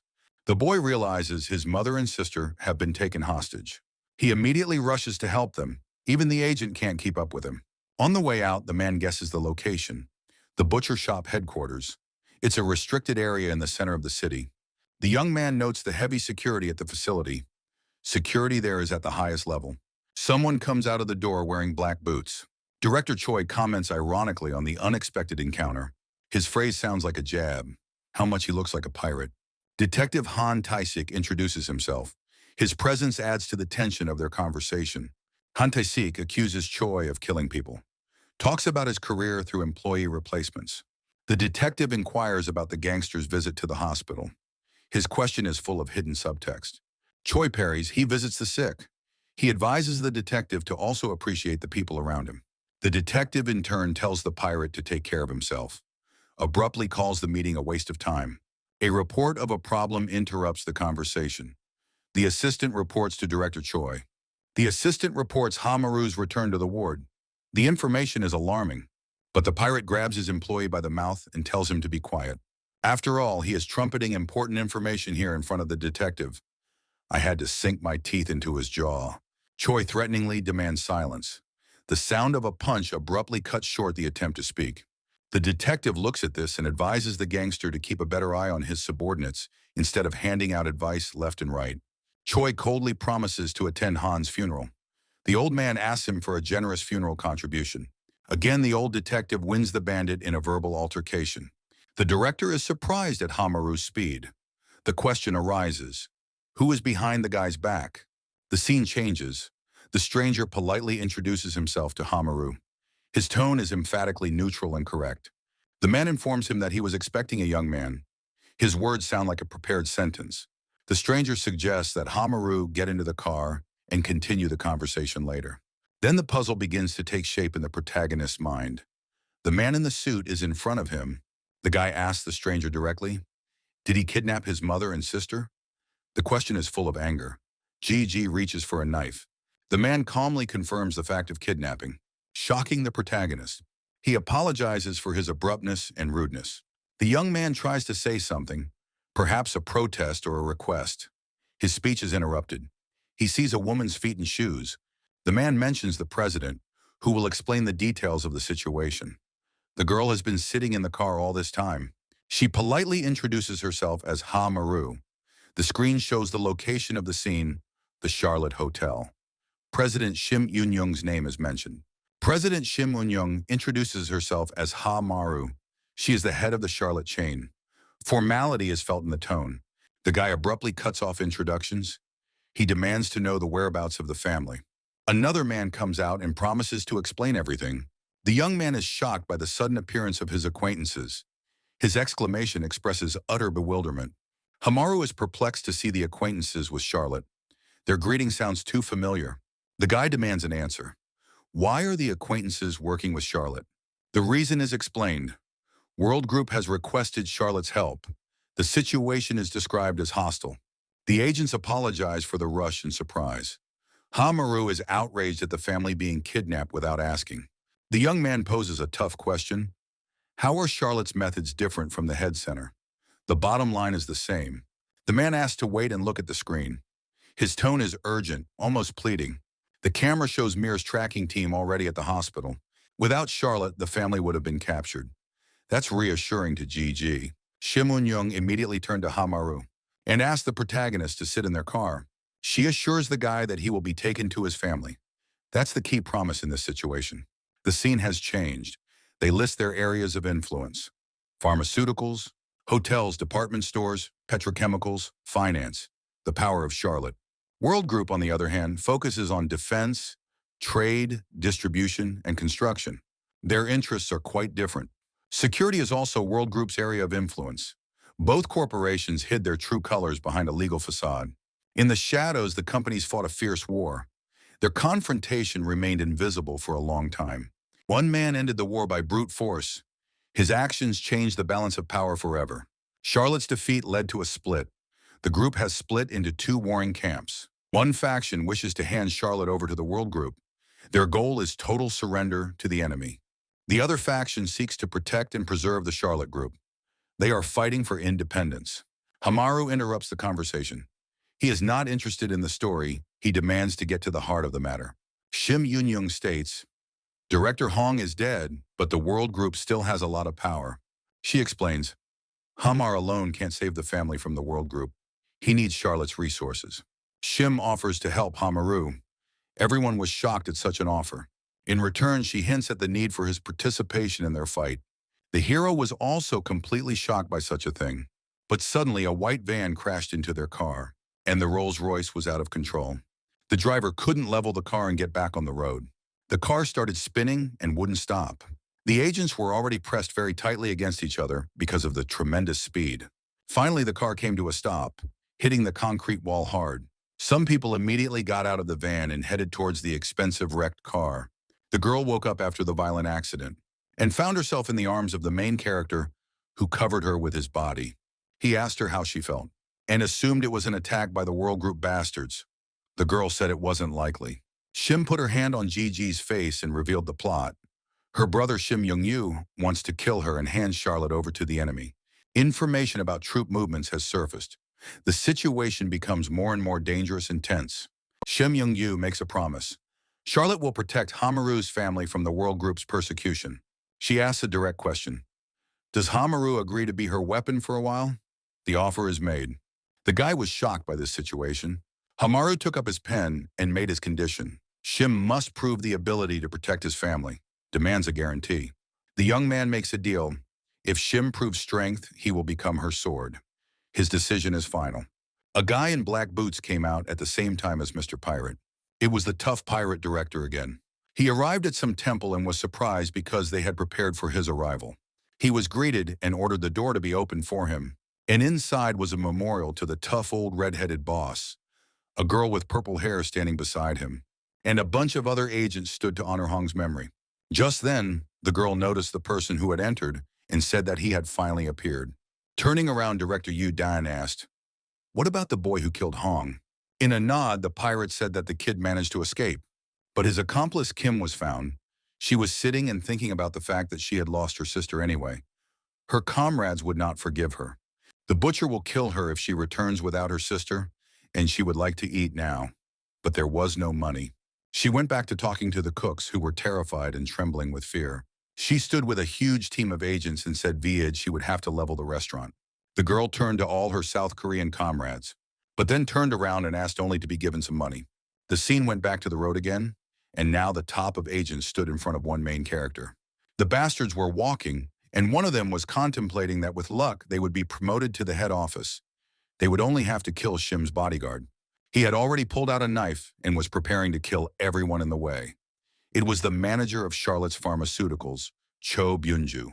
As the agents got closer, they asked Maru what he was doing here, and who is he? Is he Shim's new lover? One even teased him but quickly took a knife to the head. GH was punching everyone and thought about how he was really scared. Scared of killing people. He was quickly laying down everyone around him. And someone in the crowd decided to swing a huge log or bat at him. Gigi quickly disarmed him and realized that it had been easy for him to do it before. But now he realized something. He realized what kind of monstrous power he had been up against all this time. Cho was shocked. Who was this person in front of him? He repeats the question about his opponent's identity, his voice shaking with rage, and lashes out at GH. But he quickly lost his fingers, and was shocked by it. The hand was in the sky, for GG had already landed a second blow on the bastard as well. Cho cried and screamed. He didn't expect this, and Maru quickly swung the knife at him. Agnet was shocked when the knife was already in his mouth, and GG quickly pulled it out, giving the guy a Joker smile. Suddenly, a woman approached him from behind. Hamaru declares. He's shown he can, and now it's Shim's turn to prove his worthiness. The young man reminds him of the need to prove his ability to protect his family.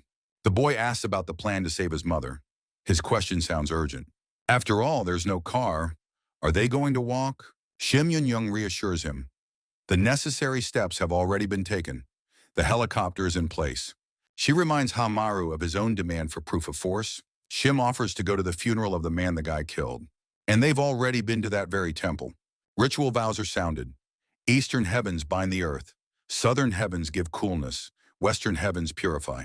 Men repent of all evil deeds done out of greed, anger, and ignorance since the beginning of time. The monks prayed to the Buddha for the repose of the boss. Yiyudan was also standing near the altar with her eyes covered. Executive Director Choi is asked about the situation. His attention is instantly sharpened. An assistant reports a serious problem at the entrance. The situation becomes tense, and black shoes are already coming out. Hamaru's appearance is confirmed. This news changes the balance of power in the room. The scene changed. Someone was sitting on the floor counting their money. It was Kim, surrounded by a pile of dead bodies of agents, who was asked, she is dressed normally, so why doesn't she have any money? Suddenly, she got a call that her help was urgently needed because Mr. Ha showed up. The employee explains, Mr. Ha is at Manager Hong's funeral with the president of the Charlotte Hotel. She needs to rescue them quickly. The woman is outraged at the Yukajang's omission. Her anger is mixed with resentment over the absence. She wanted to go there too. Ms. Kim shifts her focus from food to threat. Soon they will have to make chowder out of themselves. A curse is uttered at Hamaru. Recognizing the enemy makes the agents furious. A man doubts the guy's understanding of what's going on. Another prepares tools to sacrifice to Hong's spirit. Hamaru is asked how he feels. A clarifying question follows that the situation is escalating. The guy remains calm. Shim Yun-young reminds him of his promise to prove his strength. He assures the girl that he can handle it, and then is called out twice, getting to the heart of the confrontation. Hamara is accused of killing Hong, and is asked about the connection with the girl from Charlotte. Deputy Kim Min-seok suspects initial support for Charlotte. The tone is accusatory.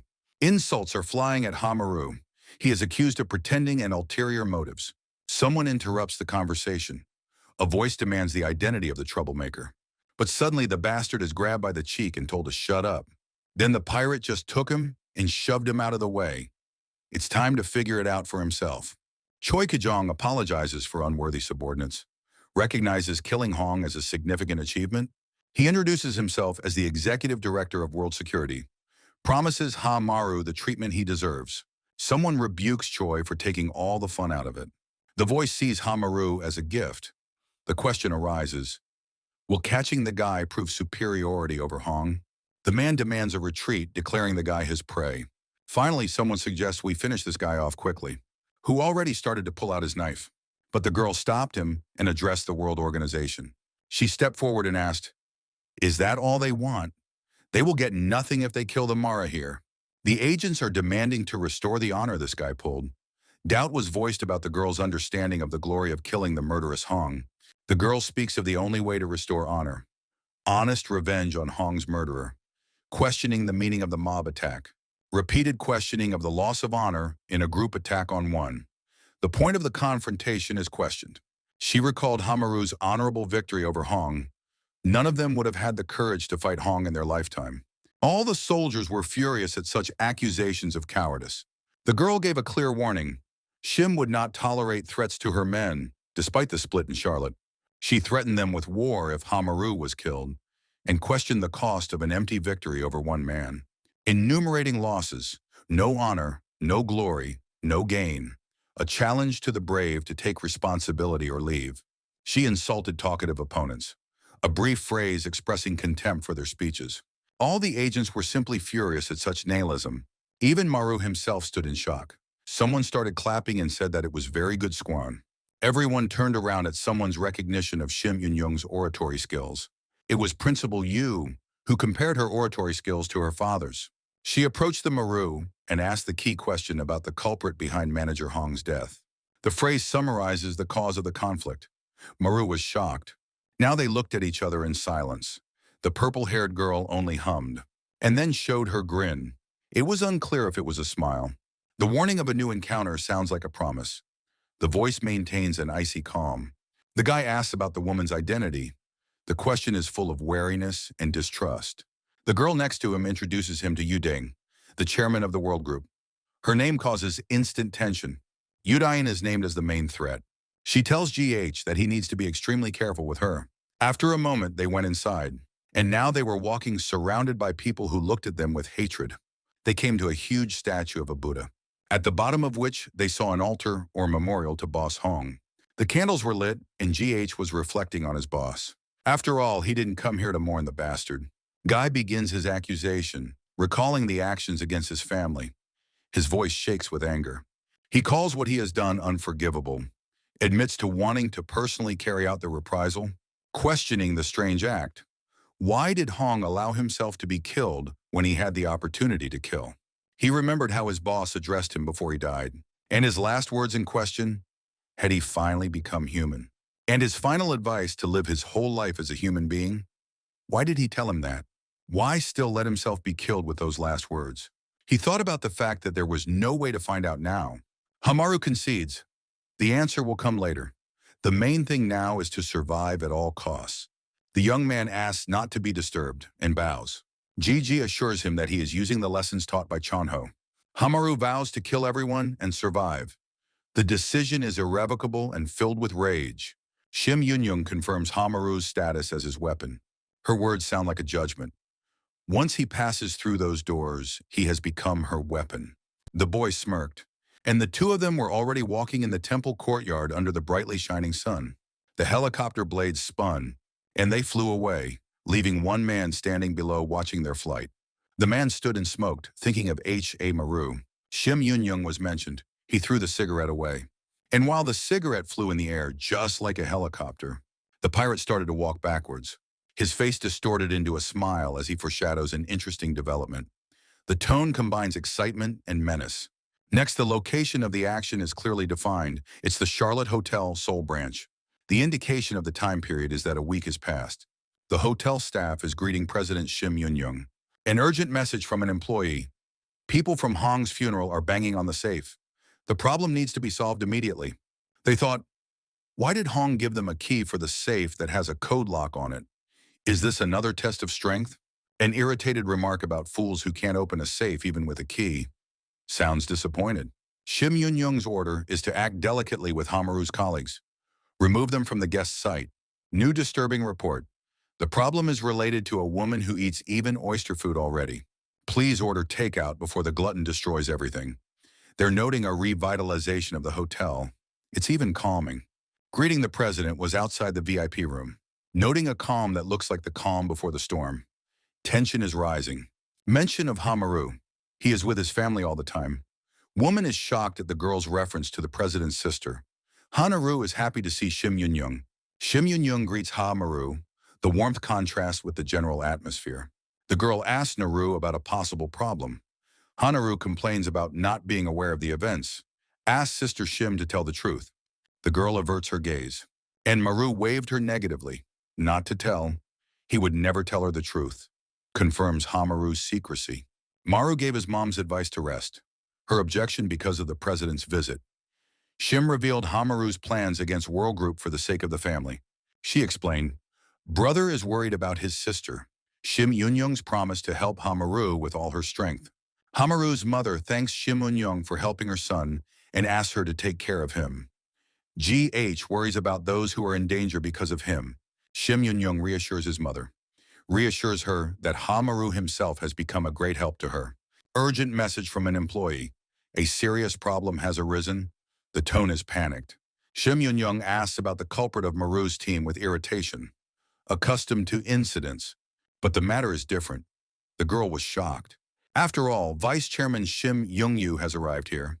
His visit doesn't bode well. He's already with the girls. The scene moved to the police station. The detective stood by the plan and speculated about the death of manager Hong of the Better Meat Shop. The fact remained key. Hong was suspected of distributing drugs through his ribs. Evidence has come to light. The Japanese drugstore burned down. One piece of evidence is gone. The victim woman's house collapsed. The situation is escalating. And a patient in treatment has disappeared without a trace. Her disappearance raises questions. Meanwhile, the World Organization is searching for one man. The hunt is in full swing. Detective Han approaches Hamaru. He asks if Hamaru is the perpetrator or the victim. All he knows about is an appearance at a funeral. Suddenly, a kid bursts into his office and says they found everything. Message to the detectives. The woman's identity has been established. The investigation goes to the next level. The woman with Hamaru has been identified. Even the World Group informants didn't know about her. It's the hotel president, Charlotte Shim Yun-young. Her identity shocks the detective. The scene shifts back to the hotel. Shim asks the vice chairman a question about his current actions. And he's the heir to the Charlotte Group? This guy just sat there licking the woman's cheek. Shim Young-yu notices his sister with ostentatious surprise. His greeting sounds unnatural. He demands a drink. He rebukes the president for not knowing his official duties. The girl just stood silently. Hamaru whispers the question of eliminating Young-yu. His proposal sounds cold and decisive. Shim Young-yu rejects the offer, reminds her of the difference in their statuses, president and vice chairman of the entire company group. She agrees to pour the drink, explains that it's to respect the vice chairman's position.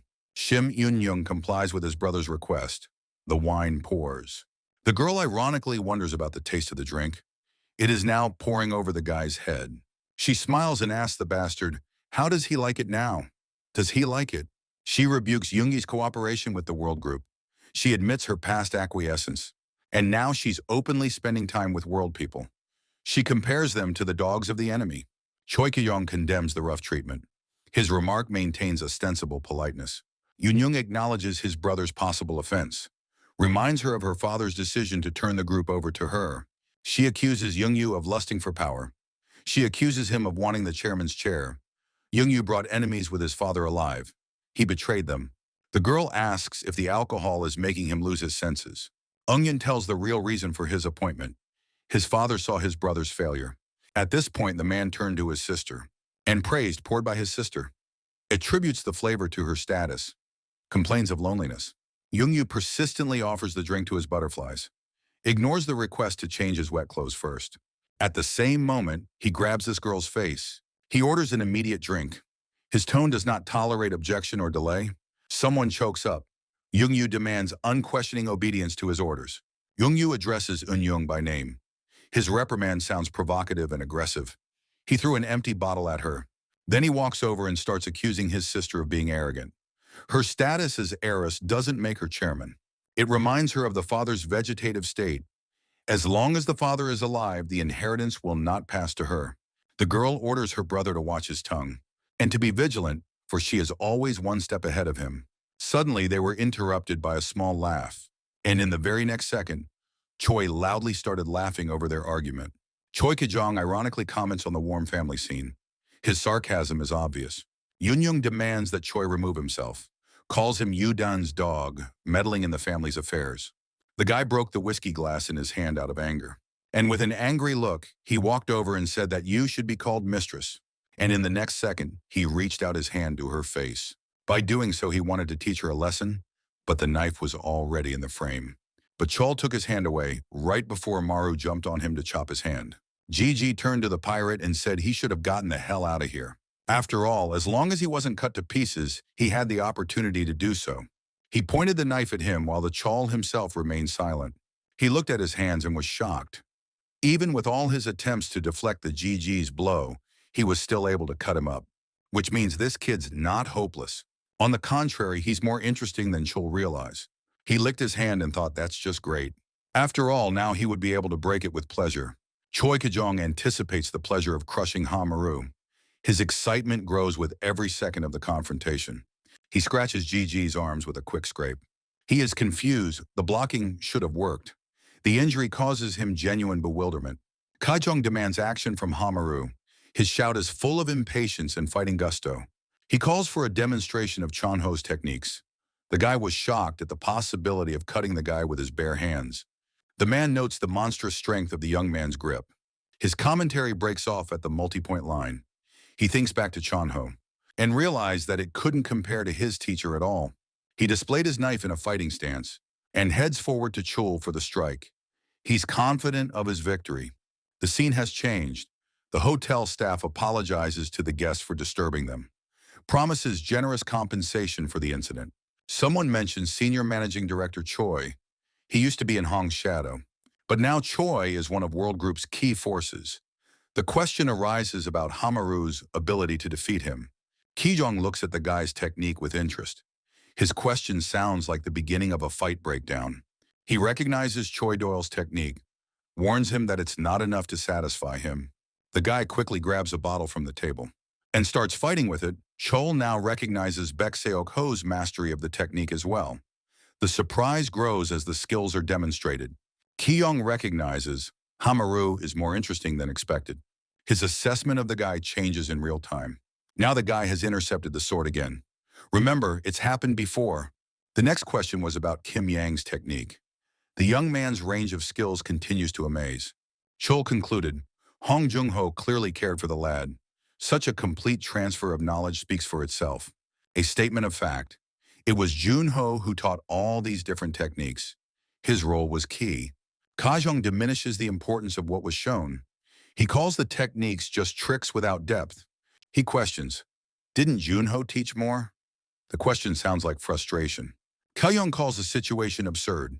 His exclamation expresses complete incomprehension of what is happening. He questions killing Jun-ho with such skills. The question sounds like an accusation of failure. Ki-young ponders the reasons behind Chonho's interest in the guy. His bewilderment borders on contempt. Someone recognizes Hamaru's strength. Perhaps he is superior even to Director Hong. The recognition is forced. Ki-young remains confident of victory. Plans to create distance. Disappointed with the level of the fight, he mockingly asks about the limit of the guy's attacks. His tone becomes more and more contemptuous. Finally, he hits him again with his clawed hands. Ka-young openly expresses disappointment. The evaluation of the young man's fighting ability is drastically reduced. He is very weak, and it was probably true that Hamaru didn't kill Chonho. He let himself be killed. This version changes the whole picture. Ki-jung mocks Jono's motives. He calls him an old man who lost his mind because he decided to give his life for a brat. Gigi was furious at the insults and lashed out at the pirate, who had already offered to teach Maru what Chonho couldn't. His words sounded like an ominous promise. He flopped the protagonist on his back and grabbed a comfortable grip. Chol sticks his fingers into him and starts smoking. Ki-young demonstrates what he calls a real killer technique, confident in his superiority. This immediately has the guy coughing up blood. He comments on the guy's stamina, suggests a searing pain in his chest. Mockery is evident in the tone. Ki-young is surprised by the young man's fighting spirit, associates it with Jong-ho's sympathy. A modicum of respect appears. Hamaru parries. He too has heard a lot about Ki-jong. The accumulated information is now being utilized. Hamaru calls him a pathetic one-eyed bastard. The insult hits a sore spot, a reminder of Ki-jong's former status. The contrast with his current status intensifies the sneer. Ka-young responds with a crude insult. His anger breaks through his ostensible calm. He hits the guy again, and it almost kills him. A huge bloody mess instead of the protagonist's chest. Ka-jong is furious and demands an explanation. His scream expresses his rejection of Hamaru's knowledge of his past. He asserts his exclusive right to kill Chonho. He considers it his unrealized mission. Ki-young denies the guy's right to kill Chonho. His outrage borders on obsession. Hamaru recognizes the superior strength of his opponent. The statement of fact sounds without panic. He analyzes Ki-jong's superiority, strength, speed, experience. admits defeat on all counts. Internal conflict. The vow to protect his family cracks under the weight of reality. Doubt grows. Hamaru fears the number of powerful enemies. The thought of the scale of the threat is unsettling. He doubts his ability to protect his loved ones. Kijong scoffs at his idle chatter. A desperate question about the path to strength. Kijong's blunt reply cuts short the reflection. Hamaru repeats the key question about strengthening. His persistence borders on desperation. Shim Young-yu incites Kijong to murder. Surely this will destroy his sister's position. He reminds him of the deal. Stock for murder. Question expresses doubt or impatience. The boy resents the stranger's appearance. His question is full of irritation and aggression. Chul Kijong smiles and notes the all-too-frequent encounters. The statement sounds dry and observant. Han apologizes for the intrusion, ironically allowing the fight to continue while remaining calm. He held a revolver to the Cole's head and warns of his plans. The phrase sounds like a promise to thwart the assassination. A direct threat. The killer will be eliminated by the police. The statement leaves no options. Kyong playfully denies the murder, presents the fight as trick training. The tone is mocking. Brother Shim rudely demands that the police not interfere. Outraged at the disruption of the climax of the fight, police discuss detention for obstruction. Detective Han grinned even more, because Chol is already aging a lot. Kyong is stunned. The young man managed to land a punch on him. This fact challenges his perception of combat. A sudden hunch flashes through Kijong's mind. His question expresses a growing bewilderment. He assumes the guy applied the technique after a single viewing. The version seems unbelievable. The question is about the instantaneous reproduction of the skill. The speed of learning is beyond normal. Kijong expands on the hunch. All the techniques are copied. No one has trained Hamaru purposefully. His assessment changes dramatically. The guy is damn interesting. The question of Jonho's sympathy arises. The thought is cut short. The police formally declare the right to counsel, switching focus. Standard warning about the right to remain silent. Any word could become evidence. They knit Hey Maru. Formal announcement of arrest on suspicion of murder. The legal process is set in motion. But the Shim girl stands in front of him. She calls affectionately to the Maru. She assured Hamara of a speedy release. Promised to do her best, asks not to worry. The boy thanks and asks to take care of his mother.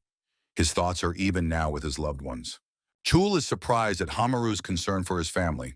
He compares his path to Jonho's, noting the big difference between the two. He learns of enemies from Charlotte and the guy's family. The threats are outlined very clearly. The question of the advisability of destroying them all is sounded. The suggestion is radical and brutal.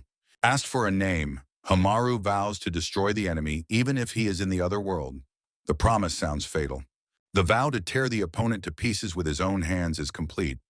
The resolve is unmistakable. Chal's reply is full of sarcastic impatience. Yes, I can't wait for your release. And walks away with a smile, a piratical little pirate. The scene has changed. The agents foolishly call out urgently for Director Shim. The cry expresses alarm or the need for immediate action. The arrest of Maru's older brother is reported. Director Shim confirms the news of the arrest. A demand is made to rescue Maru immediately. Shim explains, only guy arrested. Problems from older guy. Mention of world people in the police force. Suggestion to leave the situation as it is. Kim resents attempts to save the little butcher. Blames him for loss of job and expulsion. Kim's sister is condemned for her harsh words. Reminded of the camaraderie and the need to help Maru. Some are certain. Hamaru's death will bring comfort to all. The question of salvation sounds frankly cynical. They suggest ditching the guy and just eating. Sister Kim is dismayed. The food in Charlotte is a credit to Hamaru. Her objection sounds like a blow to her conscience. President Shim confirms that without Butcher, they'd starve. The question what is full of incredulity. Kim realizes the dependence on the one she betrayed. Shim recalls supporting the girl in her hunger just because of being in Maru's group. The girl was saddened by this fact and abruptly started to leave. Sister Kim was called to make a rescue plan. The offer remained hanging in the air unanswered. The girl's abrupt refusal surprised everyone. She said that she would now go and bring that damn Maru here herself. The scene shifts again to the police station. The detective and Maru were sitting in the interrogation room. The guy doubts Shim Yun-young's promise. Director Choi clearly won't wait idly. The investigator notes the change in Hamaru. The phrase sounds neutral but alarming.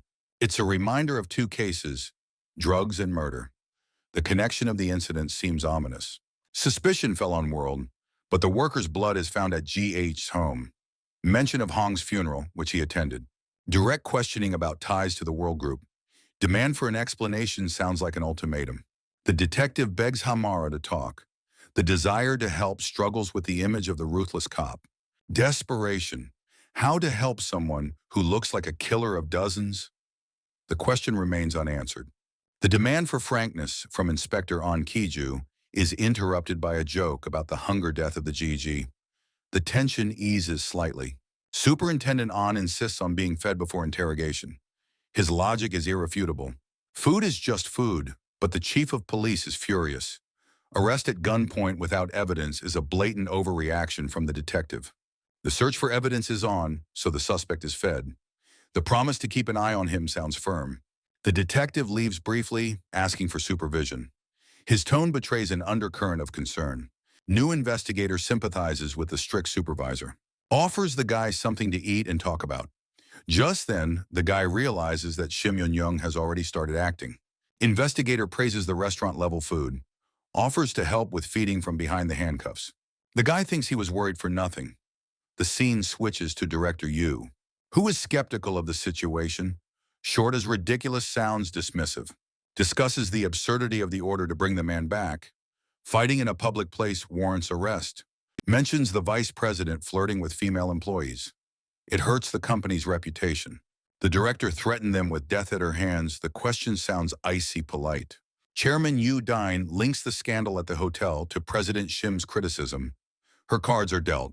Yu Dine orders Vice President Shim to take control of the board of directors immediately. The chairman demands that Director Choi focus on work. Emotions lead to mistakes. Yu squints and doesn't realize what's wrong with Choi Kijong's face. The scene switches again to the prison, where some bastard asks GH if he's full. Now we can have fun. Hamaru is shocked at his connection to the World Group. The swearing gives away his shock. The guy scoffs, quick thinking. But knowledge is powerless against his power. Detective An has purposely cleared the area and disabled the cameras. They have exactly 30 minutes. Someone's admiring the use of power. They just walked in here. Turning the knob, the thug criticizes Director Choi for incompetence in such an easy assignment.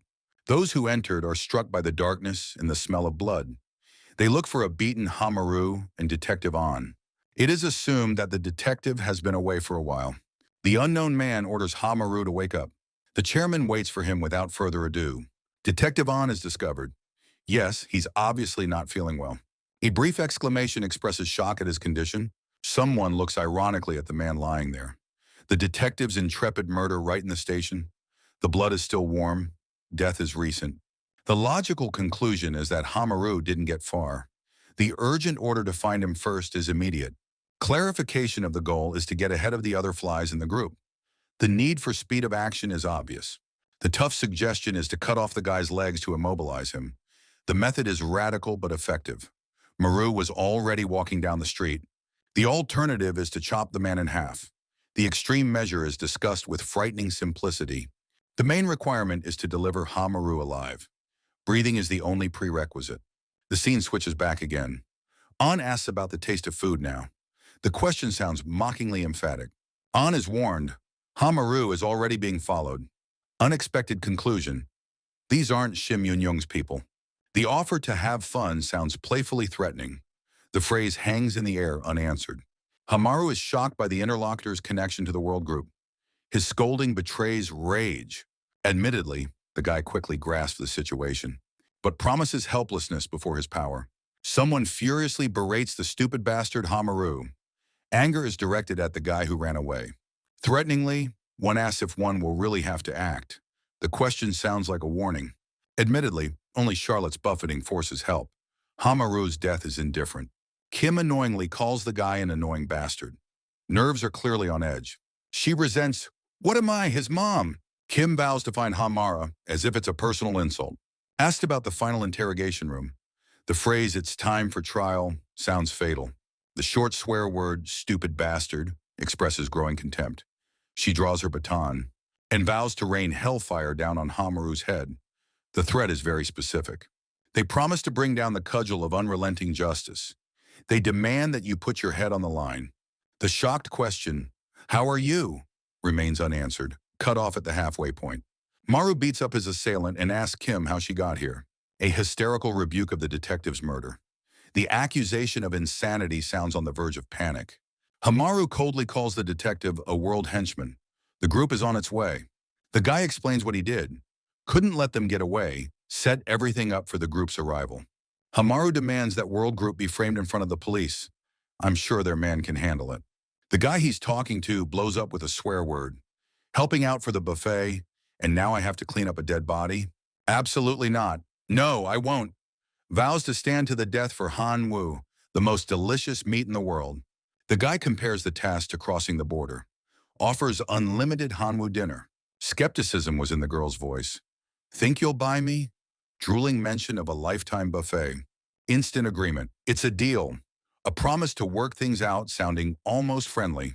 Joyful acceptance of the deal. Instructions to clean the place up and call for new assignments. A short statement about leaving for Charlotte. The food outweighed the risks. Scene came out again to the station after a short time. Conclusion. Hamaru hasn't gotten far. The search is narrowed to the immediate area. Warning. The faction is looking for the guy too. We must get ahead of them at all costs. Indifference to Hamaru's condition. The main thing is to deliver him alive, even if he's mutilated. Kim's been hiding inside all this time. Phew, almost spotted. Surprised at the speed of the group.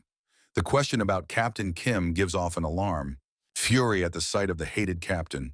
The urge to kill him here is barely contained. The realization that murder cannot be concealed. The decision to create chaos as a diversion, and then to eat. Suddenly a shout of, "Hey, Kim Yang," makes a direct challenge. The guy kicks her with his foot and pins her with the door. Very unpleasant. The pain of exposure. Captain Kim smells Yang. Her scent fills the room. Mockery of Young's police uniform. The phrase about role-playing sounds provocative. Yang hisses, "Pervert." Surprised, the man has remained the same nasty type. The man asks how to stop his feelings for Yang. His confession sounds strained and ambiguous. A sudden question about a gun. The guy notices the gun in the interlocutor's hand. A muffled sound sounds like a gunshot.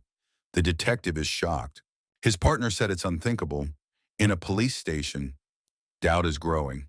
Officer Lee has given orders to run. The brevity of the command leaves no options. Ian is surprised. "You're not going." Realizes the helplessness of going alone against armed men. Detective Han Tashik introduces himself. Offers to follow him calmly and confidently. Hamaru calls himself into the phone. His voice sounds surprised at the interlocutor. The detective is shocked by the call. Associates the shooting with the guy. Demands to stay where he is. Hamaru reports the escape. The shot is Kim Yang's work. Her plan is executed smoothly. Detective Han doesn't understand the word escape. Maru says World Group broke into the interrogation room. Guy points out the rat in the police force. Openly declares his distrust of Detective Khan. Hamaru has doubts. Is Han a henchman of World or an honest cop? A test is needed. Promise to tell everything after earned trust. The guy puts conditions on it and hangs up. The bullet hole shines in the ceiling. Kim has given her warning. World Group is here. The attack started right at the station. The guy says she's just crazy. The accusation sounds wild and incomprehensible. He was so scared. Thought he'd have to change his pants. Young likes her boldness. He said he'll get too excited if she keeps it up. Kim said she can only give him a couple smacks on the snout here, and then she'll take it from there. Someone advises being grateful for a fist punch to the mouth. Thinks it's a mild punishment. Yang comments on the age of the punches and admits it feels good despite the pain, but he intercepts her hand and draws a comparison to past altercations. A hint of the increased strength or stiffness of the current blow. Did she not love him anymore? The guy slammed her to the ground. A cry of pain, "You crazy bastard." Indignation sounds through clenched teeth. Mockery of a punch to the chin. A demand to hit properly if you dare to attack. Sarcastic question. Do they think he'll get off that easy? The rhetoric emphasizes the rage. But he didn't hit her with his shoes. Kim just ran away from him. Rude swear word, "Damn, you dirty bastard." The insult expresses utter contempt. She slipped her hands into her scabbard and pulled out a dagger. And asked, how does he feel about this? What would he say? Astonishment at her opponent's unexpected weapon. The challenge to pull something of his own out of his pants sounded impertinent. A mocking question about his ability to handle the size of his weapon. A provocation before the fight. A reciprocal challenge to draw his weapon. A promise to chop it up expresses martial confidence. A sharp command, freeze, interrupts the scuffle. The arrivals demand an immediate halt. A shout of stop is mixed with bewilderment. The situation is clearly out of control. Questioning the identity of the idiot. Police demand hands up, trying to get the situation under control. Shock of a fight at the station. The threat of a drive-by shooting sounded on the verge of panic. Sarcastic questioning. Are they really in America? Outrage at the abundance of guns pointed at him. Repeated orders not to move. The threat to open fire sounded increasingly nervous. Brief demand from the bastard to lower his weapon. The command does not tolerate objection or delay. Somebody's questioning the little cop's experience. Makes fun of his threats, and he demands not to move. Guy calmly offers to shoot, questioning his opponent's courage to pull the trigger. The shot comes out of nowhere. The wounded man screams in rage at the madness of the shooter, shock at the risk of being shot in the head. But it wasn't as if the guy hadn't fired. He looked back. The detective stood and recalled the bastard's request to shoot. Questioning the reason for the whining sounded mocking. The guy was glad to see Detective Han. The exclamation expresses an extreme degree of surprise. A provocative question about a second shot is heard from the detective's mouth. If he likes the policeman may fire the whole clip at him. The detective is amazed at the audacity of the day's mayhem at the station. The comment expresses total disapproval. Doubt in the detective's ability to fool the detective. Rhetorical question emphasizes professionalism. A vehement scolding of world. A threat to shoot is mixed with surprise at the sight of the detective. Speculation about the cause of death, gunshot or blunt object. The conclusion is unequivocal. The detective is dead. The constatation of a border crossing by the world faction. The assessment sounds like a declaration of war. The question about Detective On's killer. Pointing out the uniform, "I'm a cop," should confirm Kim's innocence. An accusation against a world member. Assurance, an officer will not kill a coworker is axiomatic. Denial of guilt and questioning of Kim Yang. Threat of shooting for stalking mixed with panic.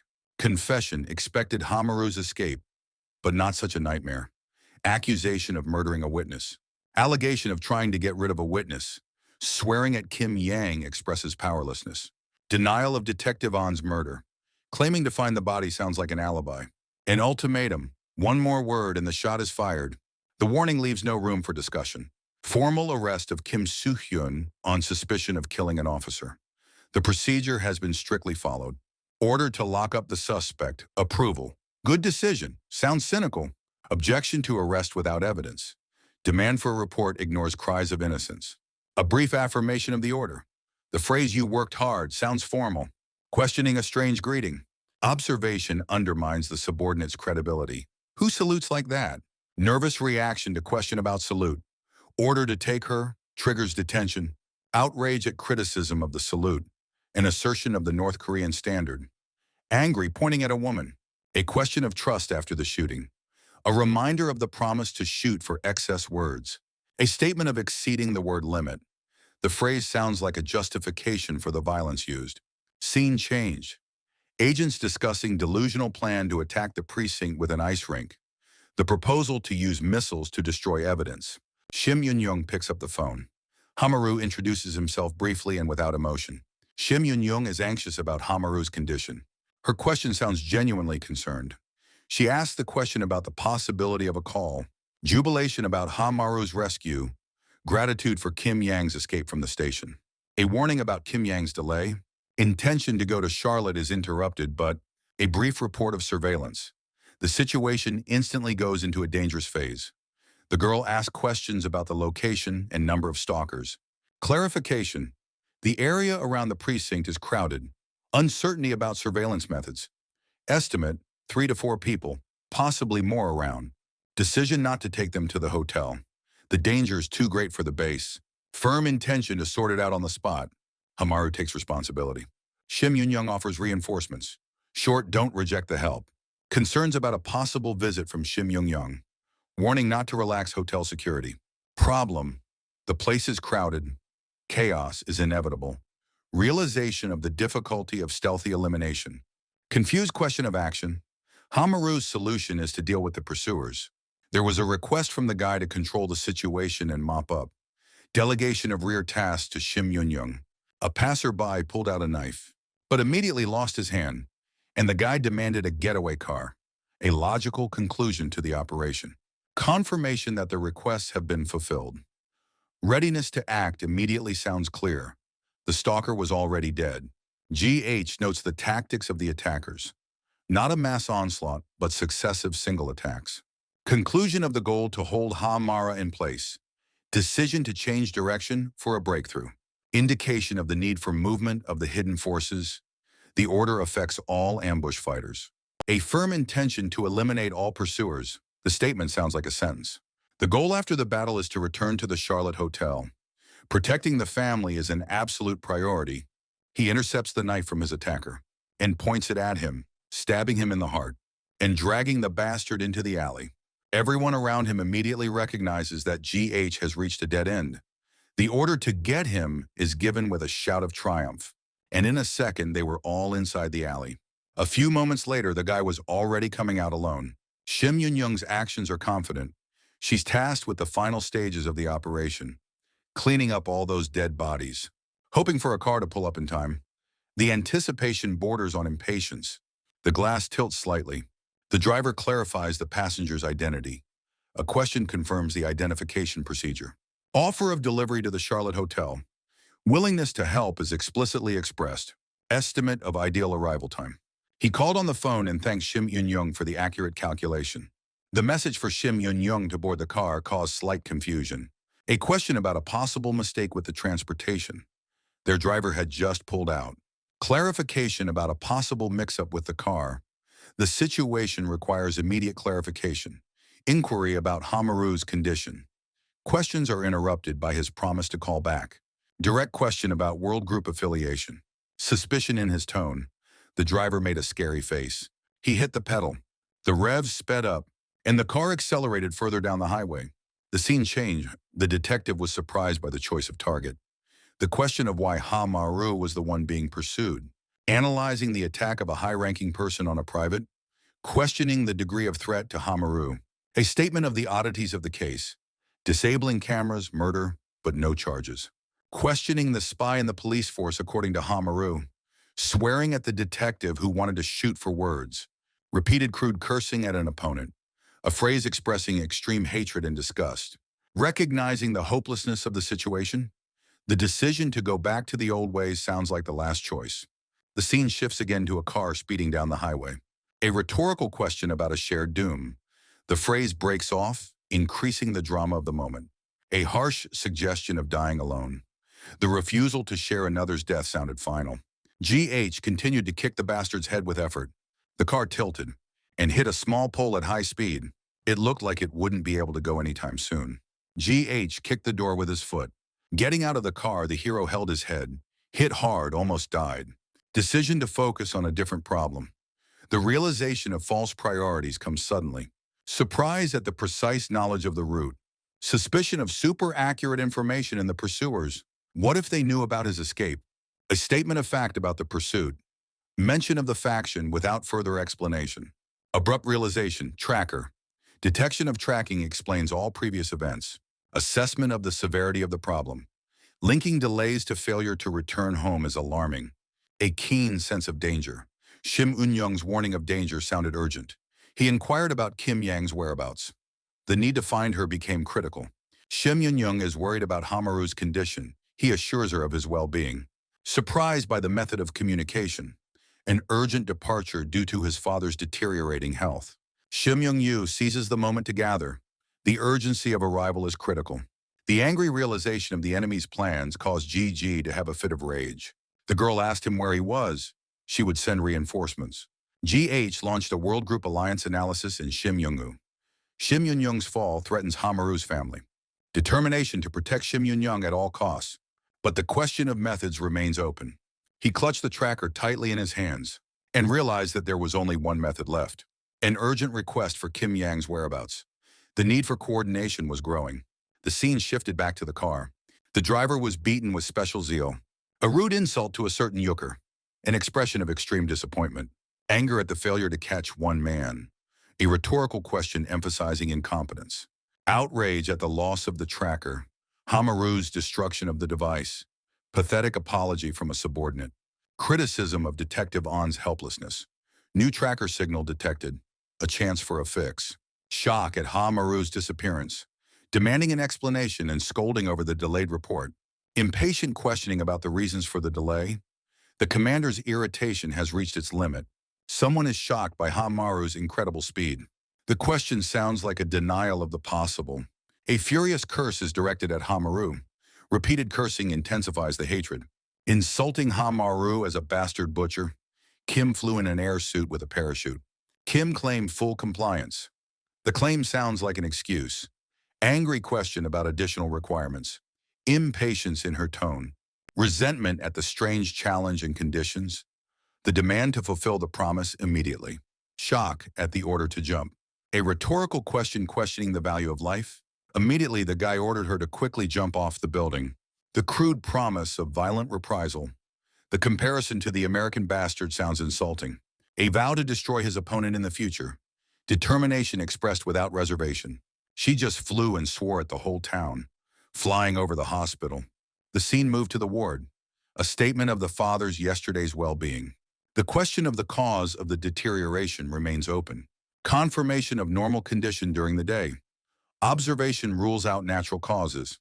Girl asks question about unusual visitors. Mention of Vice President Shim sounds key. Suspicion of deliberate damage to father's health. Intent to disrupt the board of directors. Decision to leave the premises. Consent voiced without hesitation. Analysis of the scheme. Calling a meeting on pretext. Questioning the control of the management. Conclusion of the scale of the sabotage. The need to act quickly became apparent. Discovery of the blocked door. Panic growing over the sudden obstruction. A door is jammed in the president's office. Smoke from below causes the security guards to panic. VIP suffocates from smoke. Attempts to open a window and summon help are futile. Taunting the tardy president. Suggestion that she be demoted for indiscipline. A rhetorical question about the meaning of waiting for latecomers. A tone expressing open defiance. A demand to start the meeting without the elders. The threat about coffins sounds cynical and aggressive. Suggestion to wait because of the suddenness of the convocation. Politeness contrasts with the previous remark.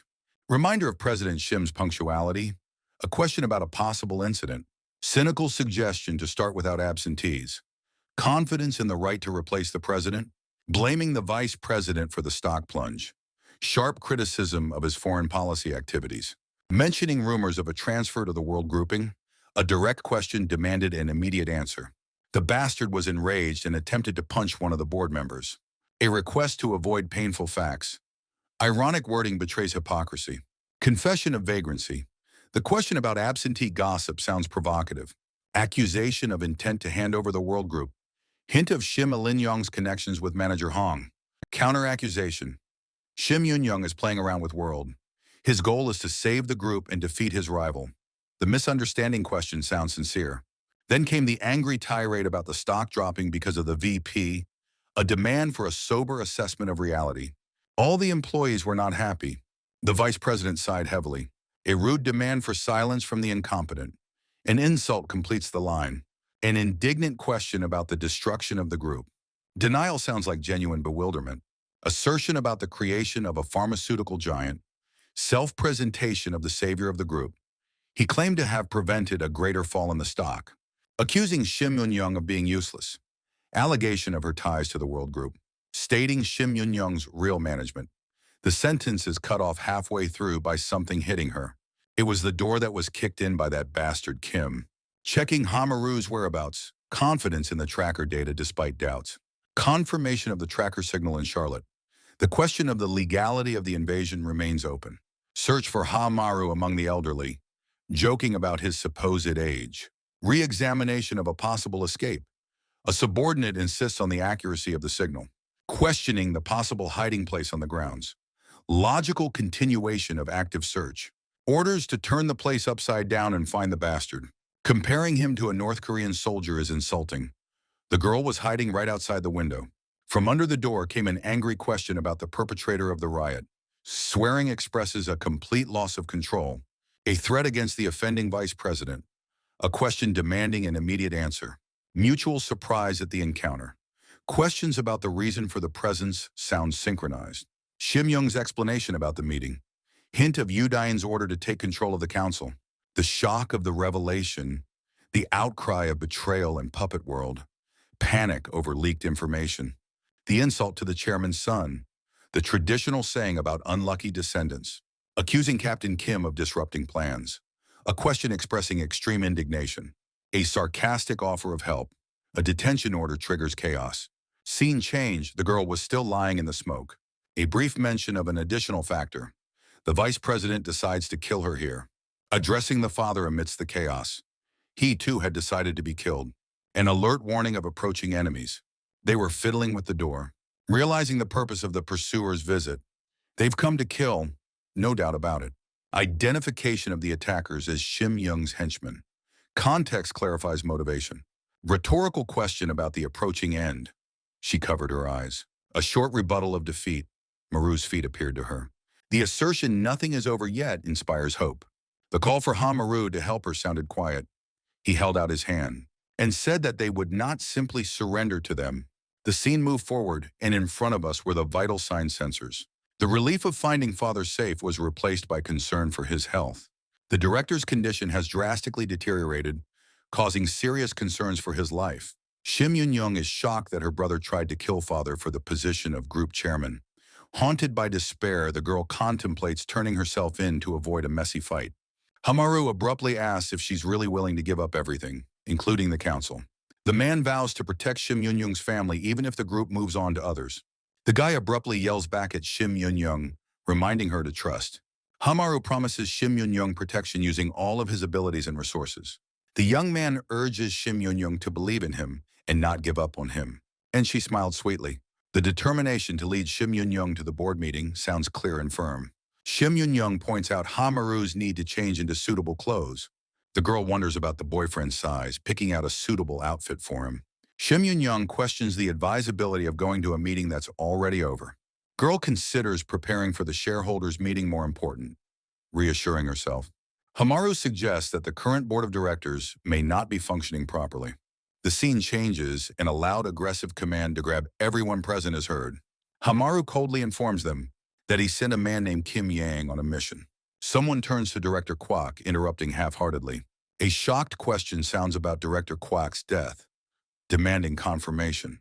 An enraged voice accuses of murder, dismissing the order as misunderstood. An order to catch Hamaru immediately is heard, accompanied by scolding and a demand to speed up.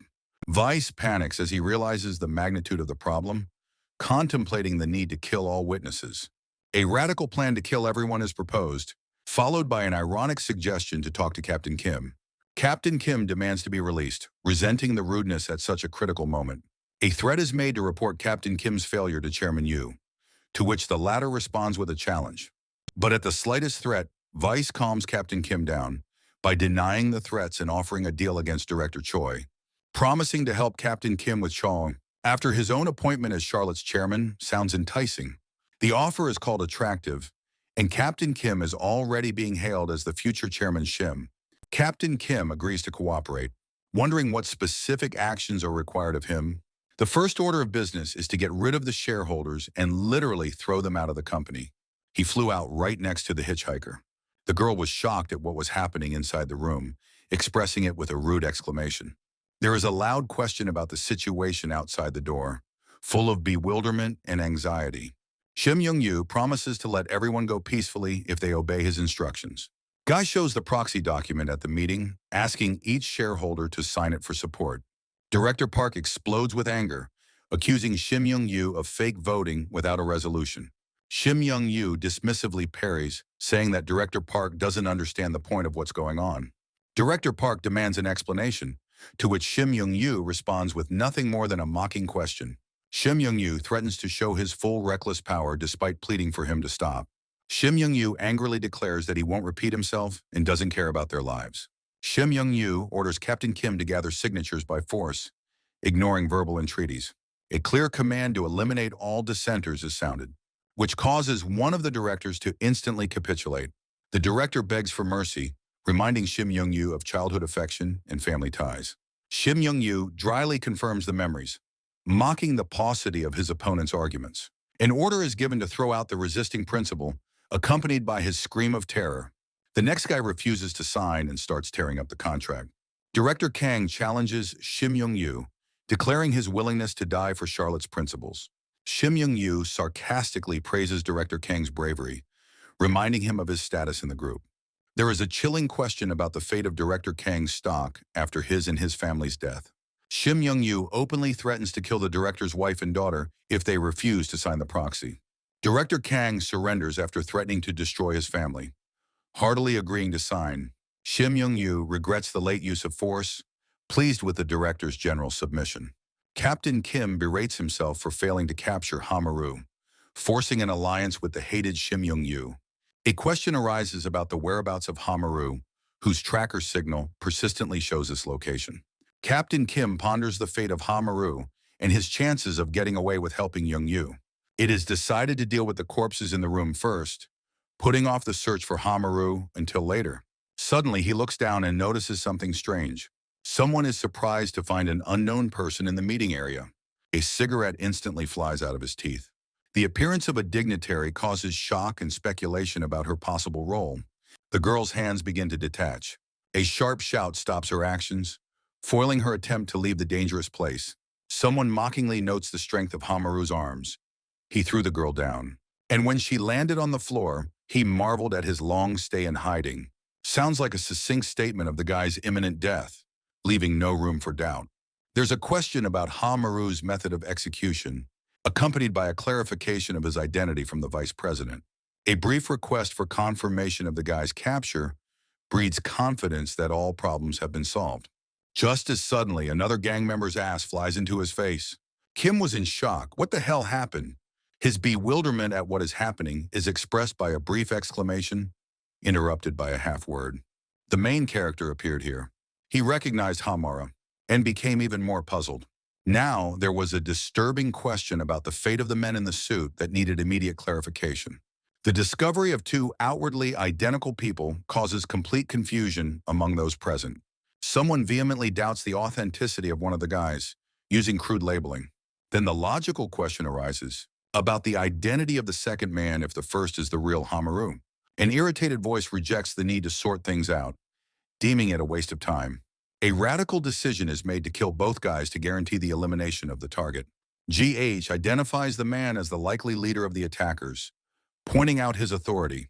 GH thought about eliminating the leader in one blow, and then intended to continue with the director's meeting. But suddenly he got a big surprise. Kim flew into his opponent from behind, charged with capitalist meanness. The man flew far across the room. The angry rebuke of illegal invasion and cowardly surprise attack tactics from Vice resounded loudly. A clear order is given to destroy all intruders, met with immediate obedience. Kim mutely realizes the situation only after the blow she received, expressing belated understanding. The girl in the suit is Kim Yang, not Hamaru, asking a direct question about his identity. The intention to deal with Kim Yang first before catching Hamaru himself is voiced. Vice demands that Captain Kim focus on catching Hamaru, reminding him of the priorities. Captain Kim resents the instructions, insisting on his right to teach Kim Yang a lesson first. Shim Young-yu reminds Captain Kim of his promise to make him chairman, demanding a response. Hamaru's appearance alone is interpreted as a sign of his father's death, and Shim Young-yung demanding action.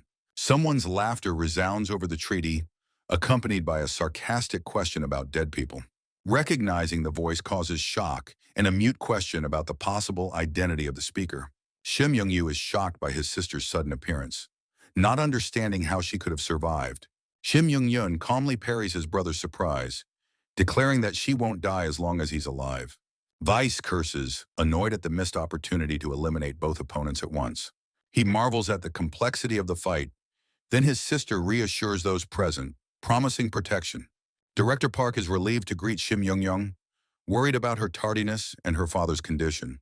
Shim Young-yu demands an answer from her sister about the chairman's fate, emphasizing everyone's concern. Shim Young-yu's direct question to her sister sounds tough. Is their father alive after all the events? The girl calls Shim Young-yu a stupid madman and slaps him on the cheek. Shim Young-yu is relieved that the father is still alive, but refuses to help him by calling him rude names. The girl furiously accused Shim Young-yu of using their father for dirty purposes, and after reading the contract documents, she called it an abandonment of humanity and a loss of conscience. The boy dismissed his opponent's words with disdain, saying that he didn't know the whole situation and demanded to read the document. Shim Young-yu triumphantly reported control of the board of directors, anticipating an easy victory over the shareholders. The man arrogantly stated that even appealing to him as chairman was now useless. But something bothered him. The girl called her brother a stupid bastard and tore up the contract right in front of his face. She asked sharply if the campaign was for a piece of paper not yet properly registered by law. Shim Yun-young threateningly stated that it was only worth it to tear up the paper and everything would end in their favor instantly. The vice president asked with feigned surprise that he didn't know about things like the law and registration, admitting ignorance. Shim Young-yu turned to Captain Kim, offering to change the deal, killing Shim Young-yong for the position of Charlotte's vice president, and the white-haired bastard immediately agreed and lunged at the girl. Yun-young only tilted her head and looked at them with an understanding look. Kim disdainfully stated that Shim Young-yu was a fool to the end, incapable of reasonable behavior, and she slapped him. Kim Yang angrily reprimanded whether Ha-maru knew the torment he had to go through because of that damn guy. The girl furiously listed his suffering, cleaning the station and hanging on his hands outside the window the whole time. So now the guy wouldn't get off with just one Hanwoo. Ha-maru gave a clear order to evacuate Shim Yun-young and the people present first, emphasizing the importance of the task. The guy stated that he had urgent business with this particular person right now, pointing to Captain Kim. Shim Young-yu shouted to Captain Kim in a panic that his sister was leaving and demanded that he kill her immediately. Kim Yang calmly but threateningly asked the man to keep his voice down or he would have to stick his head up his anus. The white-haired bastard pulled out his knife and asked Vice not to remind him. Captain Kim assured Shim Young-yu that he was still going to tear YAKUZA apart right now without further conversation. Kim ordered Captain Girl not to take her eyes off of him, meeting Ha-maru in his path, who reminded him that he was his real opponent. Shim Yun-young anxiously asked Ha-maru to be extra careful in the upcoming clash with his enemies. Captain Kim sarcastically suggested tearing the guy apart right in front of her, calling it a good idea. He pounced on him and asked him to show him all the things Maru had learned from the late Hong. The bastard immediately hit the protagonist's neck. The guy surreptitiously admitted that he was too focused on his opponent's fists and didn't have time to dodge the knife. The man stated that the weapon was more dangerous than expected and decided not to give his opponent the initiative to attack. After the block, he decided to counterattack with his legs. And again, he attacked with a knife. The guy mockingly marveled at his opponent's suddenly displayed gangster knife skills. The opponent admitted with surprise that he did not expect such skill in handling cold weapons from him. He then called him names and tried to strike him with his foot. The man loudly introduced himself as the strategy captain of the World Group headquarters, emphasizing his status. He angrily ordered a better look at him, clearly annoyed at the man's underestimation of his capabilities. Eventually, the blond man stopped, for he sensed something strange. Captain Kim wondered with surprise if his leg had actually been caught during the fight. And then in a flash, Ha-maru hit him with his head right on his forehead. It was very hurtful and unexpected. Kim angrily called him an insolent brat, clearly not in control of his emotions from what was happening. The protagonist noticed with irritation that his opponent was talking too much instead of taking decisive action. Shim Young-yu shouted to Captain Kim in a panic, trying to prevent him from falling or being defeated. He demanded that the captain get up. Young-yu indignantly stated that he couldn't give the vice president position to such a weakling, swearing at his level. Captain Kim abruptly ordered him to shut up, clearly unable to stand criticism of himself at this point. He then took it hard and threw it straight against the ground. The man said irritably that his ears were already hurting from the noise. The man irritably stated that his ears were already hurting from the noise, clearly tired from the shouts of his surroundings. The GG gasped in shock at seeing something completely unbelievable or unexpected in the midst of battle. The character questioned if this was even possible, noting his unnaturally calm posture with such wounds. A suspicion arose as to the possible cause of what was happening, but the thought remained unspoken. Maru turned sharply to Kim and asked, "Does he feel no pain?" And with crazed eyes, the bastard stuck out his tongue and said, "That's right. That's his superpower." Now that GH had found out, Kim coldly promised to reward him with death and lunged at GH. There was a disturbing admission from Maru that his opponent's lack of pain would make it seriously difficult to neutralize him. The opponent confidently stated that even insensitivity did not mean there were no ways to kill Captain Kim. A cold-blooded plan to sever arteries to stop an enemy insensitive to pain was sounded. Kim mockingly recounted his opponent's plan, asking if he thought he was the first to think of it. GG's knife cracked. The guy angrily blurted out that already a lot of people had tried to pull something like this on him without success. Now the knife was finally broken. Someone disappointedly stated that instead of the expected murderer, Hong sees only a braggart with a knife. And with force, he struck the braggart with his heel right in the jaw. Hamaru, irritated at the lack of time, and attacked Gigi, mentioning the need to deal with Kim Yan, to give her some love. The man added that he should give Kim Yan a taste of his gun before doing other things. The intention to tie the girl up for further games after the current confrontation was over was voiced. Someone's taunt was cut short by a groan of pain before he could finish his sentence about needing something important. Kim angrily demanded the death of the protagonist so he could move on more quickly. Really important matters. The scene abruptly switched to the guy below, who was lying on the floor. He was from the World Group. The man introduced himself as Bai Hyuk-jin, head of security at the Charlotte Hotel, designating the position.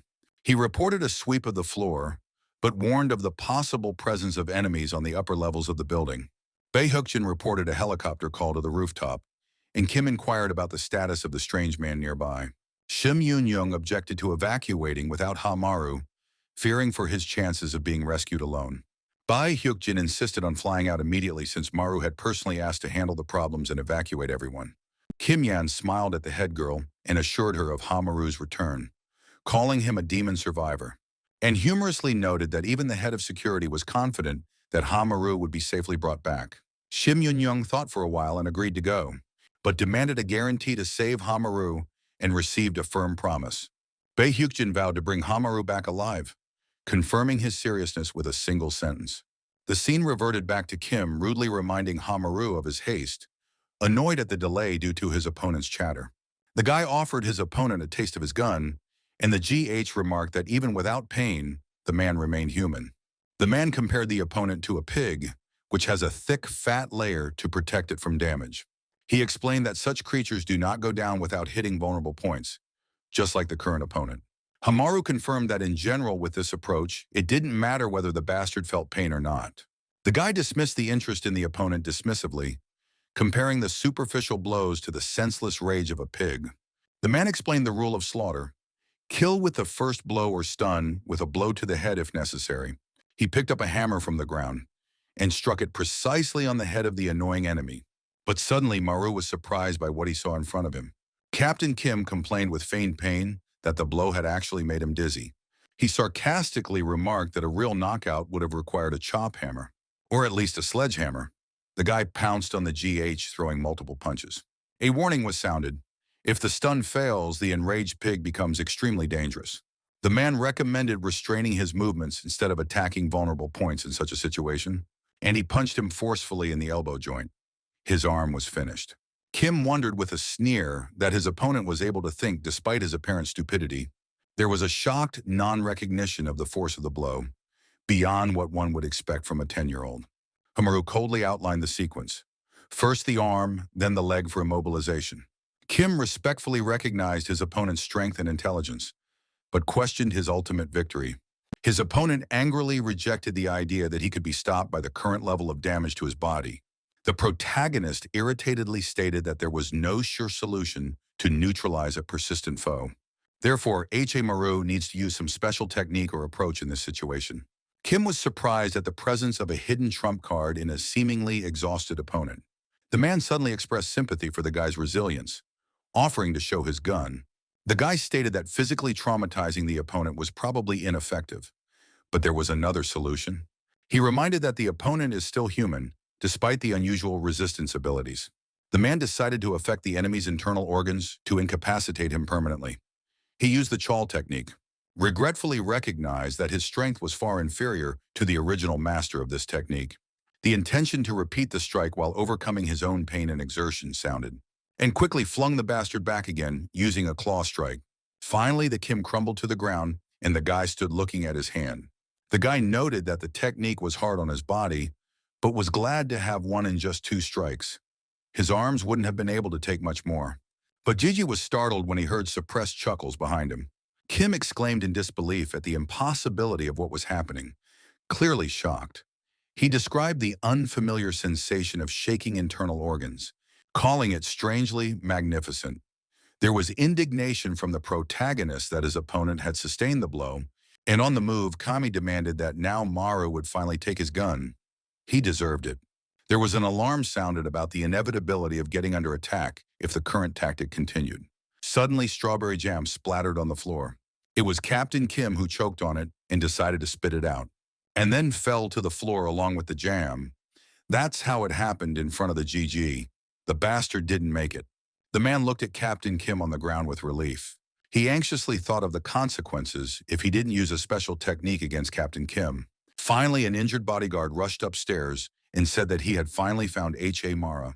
The protagonist sarcastically addressed the bodyguard, noting his belated appearance on the spot.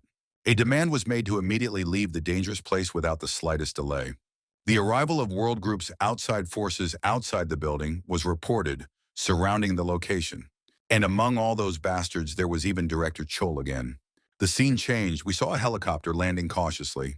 The girl head of Charlotte was surprised by the presence of not only Shim Young-yu, but also Director Kim among the incoming forces.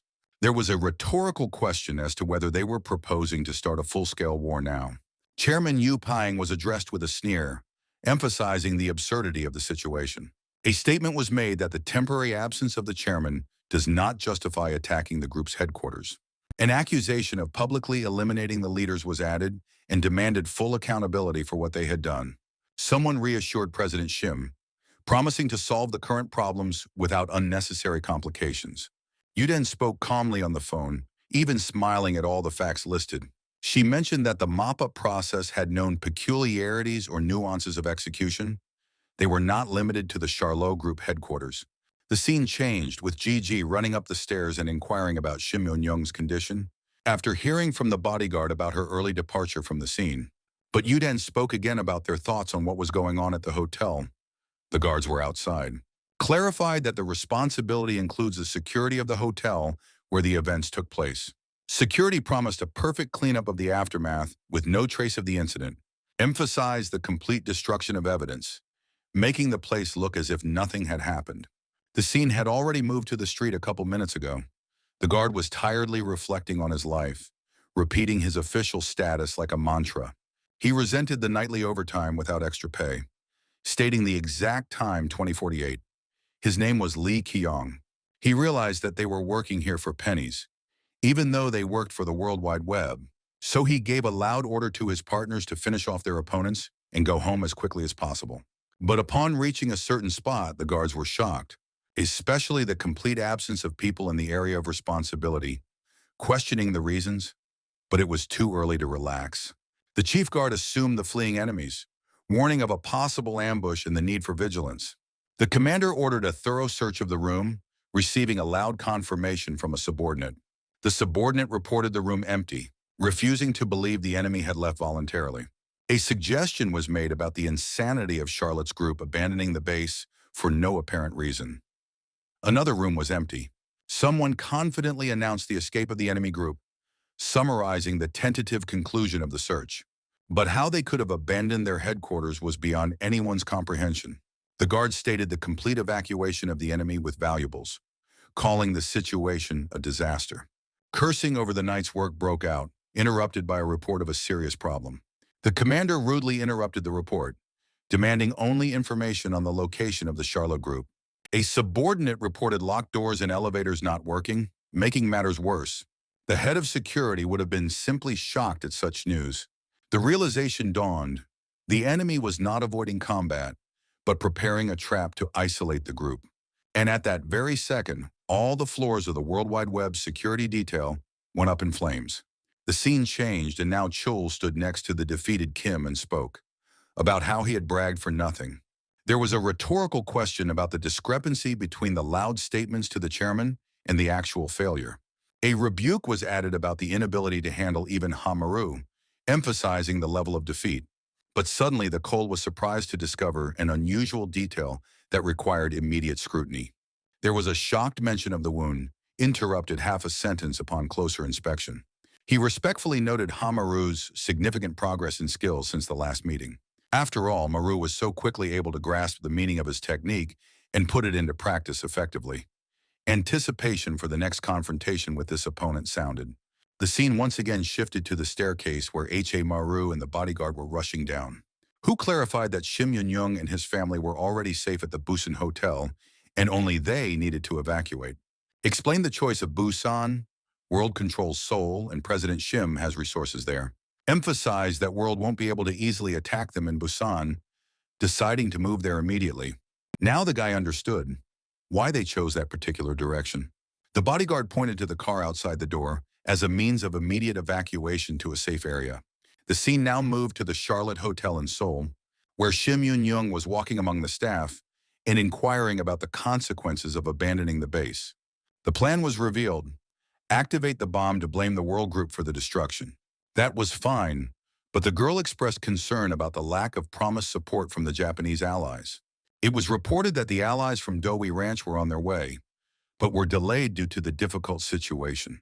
Suddenly, someone cheerfully greeted the girl, expressing genuine joy at her appearance. It was Ha Naru, who quickly hugged Shim and inquired about Ha Naru's impressions of the hotel in Busan, noting the views and amenities. Shim Yun-young expressed her hope that her brother would come and they would enjoy it all together. She also asked about Kim Yang's whereabouts. The girl explained Kim Yang's delay with urgent matters in Seoul that require her attention. The owl scene moved to the helicopter. You already know who is going to jump from it. There was a shock clarification from Kim about moving specifically to the Busan Hotel and not Seoul. The girl reiterated the need to base herself in Busan to regroup and counterattack, adding that returning to Seoul is not possible right now, and it is the best solution. And Kim was upset with this information. She immediately apologized to President Shim for the inconvenience of having to move, and wore a swimsuit. The chairman immediately asked Kim Yang if she was trying to leave them, like Captain Kim did earlier. And the girl immediately jumped out of the helicopter, saying she would leave them for a while. Kim Yang said goodbye, promising to meet them in Busan and telling them not to worry about her. The scene switched back to Chul, who noted the vice president's pitiful condition with disdain and warned of the chairman's anger. The vice president excused himself that everything was going well until Captain Kim ruined everything by chasing after Hamaru. He recalled the tracker Hamaru had seen before passing out, but was shocked by its incredible speed. The character could not believe the abnormal speed of the target on the tracking device. The scene switched again as firefighters were already advancing toward the exploding hotel. Witnesses reported screams from the hotel before the explosion, confirming the tragedy that had occurred. Orders were given to enter after the fire had dissipated, noting their luck with the lack of people inside. Someone exclaimed shocked about a possible survivor in the destroyed building. A security guard exited the building and ironically compared his supposedly crazed company to Charlotte blowing up their own building. The man refused to go to the hospital, knowing the insurance problems for out-of-state employees. Manager Lee bitterly pondered the insurance, interrupted by a call from Senior Director Choi. The guard quickly informed him of the explosion trap over the phone and was told of Hamaru's discovery, promising to send coordinates for reinforcements. Director Choi ordered movement to the location, causing the subordinate to shock and scold. The subordinate resented the new assignment after barely surviving the explosion, blaming his superior. In a rage, he called Director Choi a diabolical bastard for his inhumane treatment. The scene switched back to a building of some sort, inside which someone was walking in a blue cape and white socks. It was a sneaking Kim Yang, who was trying not to make a sound in her ridiculous costume. Someone caught the woman, and she received a punch and a complaint about her inappropriate appearance. She asked what she was punched for, and the curmudgeon said her outfit was stupid. Upon entering the dining room, Kim Yang was greeted with jokes about her luck with food and compliments about her appearance. People offered Kim Yang a separate serving of ramen with 10 eggs, seating her at the table. The girl marveled at the flavor of the ramen, calling it the greatest capitalist invention. The hostess again became indignant. Kim Yang, what's not washing at all? And demanded immediate washing to get a portion. He threatened reprisal for touching the food, promising to return clean for the meal. Kim Yang stopped and announced her exit after the meal. raising suspicions of infrequent visits and goodbyes forever. A joke was made about her having a boyfriend based on her strange behavior and phrasing. The scene shifted to the shower. Water was pouring and someone was humming an uncomplicated tune. Yes, so much so that it could be heard outside the door. There was a bag. And out of the bag was a Polaroid photograph. It was a picture of Shim Eun-young with her mom, right? The scene changed as the girl was freshly bathed and ran down the hallway. She triumphantly reported the accomplishment of the washing mission, demanding the promised ramen. He complained of a rumbling stomach, inquiring about the whereabouts of his table mates. But suddenly she saw one person on the floor, and then a woman. Everyone was on the floor. An agent sat in front of her, expressing his displeasure at Director Choi sending for Ha-mara, but the bottom line was that Kim Yang was here. The guard resented the director's irresponsibility in sending him without a background check. He bitterly accepted the need to fight Kim Yang after the recent explosion, denying the brutality. The character attributed the appearance to a summons from Director Choi, noting other people's bodies at the site. He added that his co-workers are strict in their work, and they're the ones who took everyone down. He said she must know their methods, reminding Kim Yang of her past in their ranks. He took aim in cold blood, calling it a job, and ordered him to shoot first. Kim asked him to shut his mouth, for he had acted like a fucking bastard. The agent gently asked Kim Yang not to get angry, trying to calm the furious woman down. The man justified that he wasn't at fault, but was only following Director Choi's orders under pressure. He pointed at the other men, confirming the massed operation against her group, and suggested to disperse peacefully, explaining the lack of purpose to capture her specifically. But Kim instantly pulled a small revolver out of her sleeve and started shooting everything around her. After killing 4 agents, she kept firing. And when she ran out of ammo, she jumped on one of them and grabbed his silenced pistol, quickly breaking the guy's arm. And then she kept shooting heads, knocking people out quickly, for she was on her way to the main agent, who was standing behind the other and shockingly noticed Kim Yang's extraordinary rage, asking the reason for the anger. But Kim Yang was already right in front of him, and it was obvious that she was many times stronger than everyone here. The man tiredly offered to stop the fight, referring to the enemies already eliminated, reminded that she had already defeated everyone, and he had barely survived getting here. Suddenly, he shifted his attention. The girl had already pounced on the food and was hungrily eating her ramen with gusto. The guard suddenly realized the real reason for her anger, the usual post-fight hunger. Only there was a problem. He had already put out his cigarette in the ramen, but okay, she had already eaten it. The guard came closer and promised a delicious meal after the escape in exchange for keeping quiet about the meeting. But Kim Yang was already loading her gun and skeptically asked about the delicious food, not believing the promise. She turned around and pointed the barrel at him, saying that nothing compares to the ramen at their establishment in terms of taste. The scene switched to a rainy street, along which ran a huge bunch of people looking for the injured Kim Yang, rebuking World Livestock for being cruel. Some vowed to kill her on the spot upon finding her, making no secret of their hatred. Kim stood by the wall in the cold street. Kim Yang gave up, unable to go any further from the cold and hunger. She collapsed on the dirty asphalt in a puddle. She resigned herself to her eventual death, dreaming of a hot ramen for last. The woman added that she would die without regrets if she had time for a very tasty and hearty meal. She closed her eyes. After a while, she opened them and remembered how someone ironically marveled at Kim Yang's long sleep after the incidents. There was concern about her condition after 20 hours without waking up. Someone noted Kim Yang's inhuman sleep with amazement, suggesting the nickname Beast for Endurance. He stated the futility of waiting for a sleeper and suggested eating ramen without her.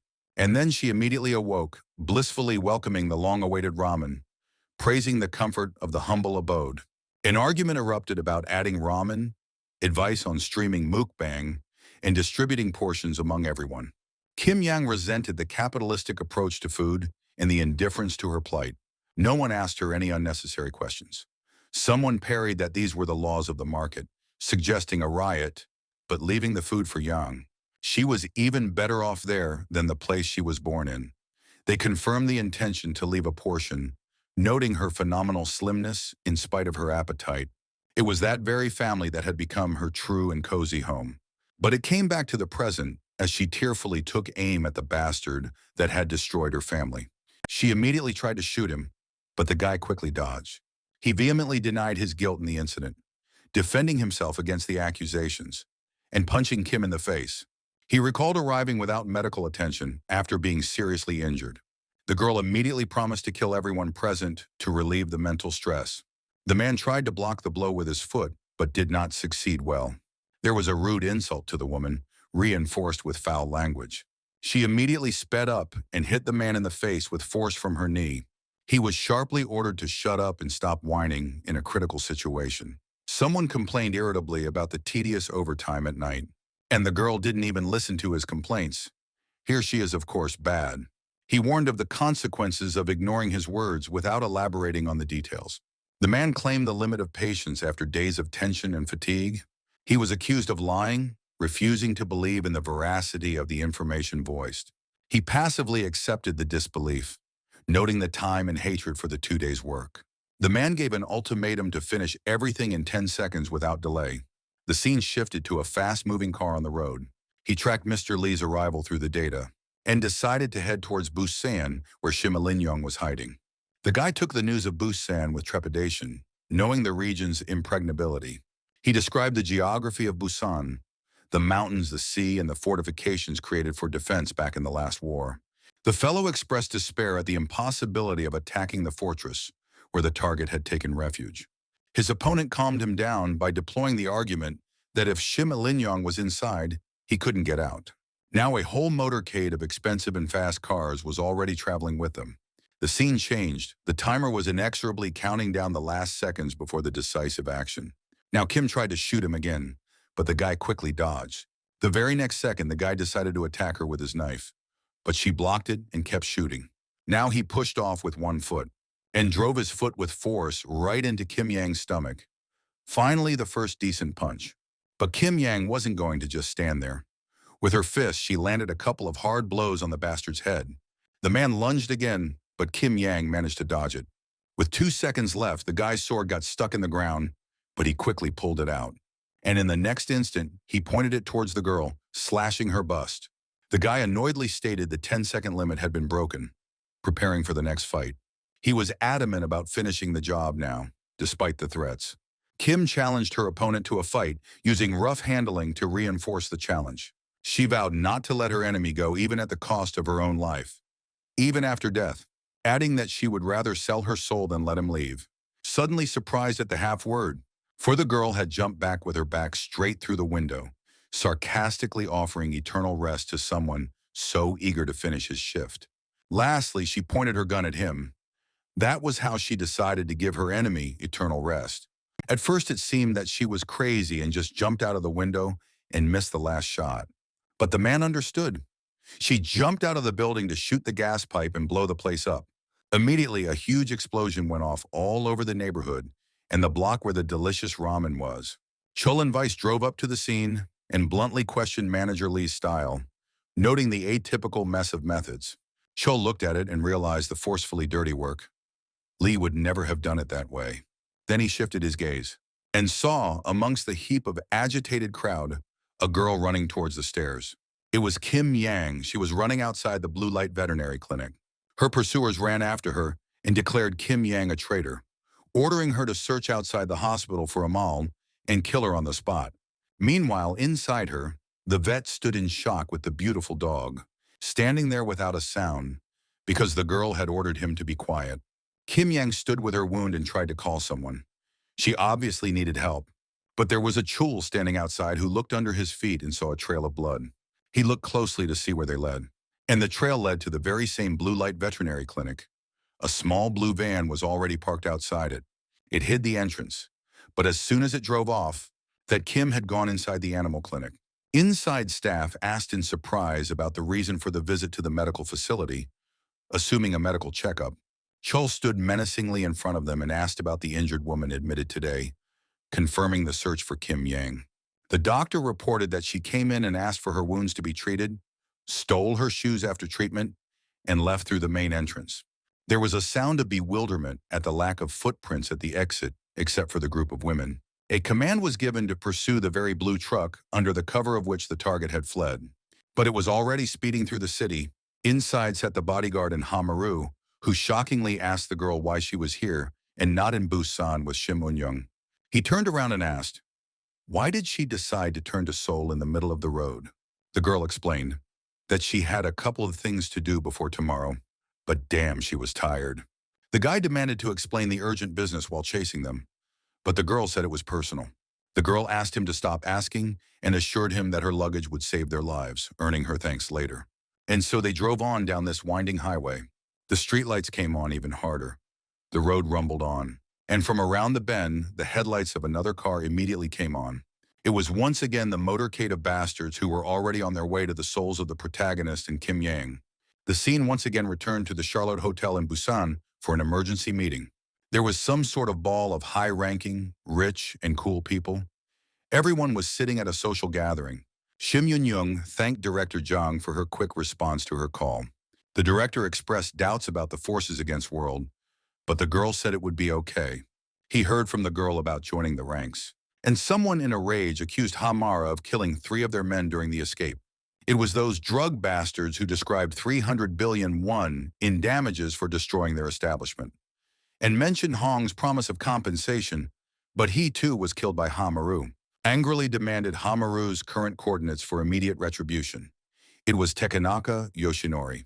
The girl informed them of Mako's imminent arrival, asking them to examine important documents first. The head of the Japanese mafia immediately snatched up the package. When he opened it, he realized that it wasn't money.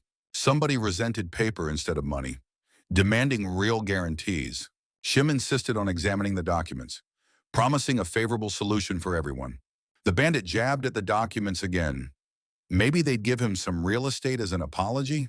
But he wondered, trying to read as deeply as possible into the text. The girl confidently presented them with documents about the World Group's financial machinations with Doi Farm. He explained that the embargo evidence would help them forge new strategic alliances. The scene shifted again to the highway. Someone questioned the reliability of the old car, fearing they would not make it to Busan alive. The bodyguard promised to change transportation after leaving the World Group's control zone. Just then, some cool car cut them off, and they barely braked and swerved. But then the car slammed into them, into the side of them, trying to push them off the road and stop them. The guy resented the disrespect, because it was probably because of the sight of their wrecked car. There was a shout of pursuit by World Group forces, confirming the worst fears. Their vehicles surrounded them on all sides, and everyone was trying to stop the heroes on the road in some way. The bodyguard immediately realized that they had to break through by any means necessary.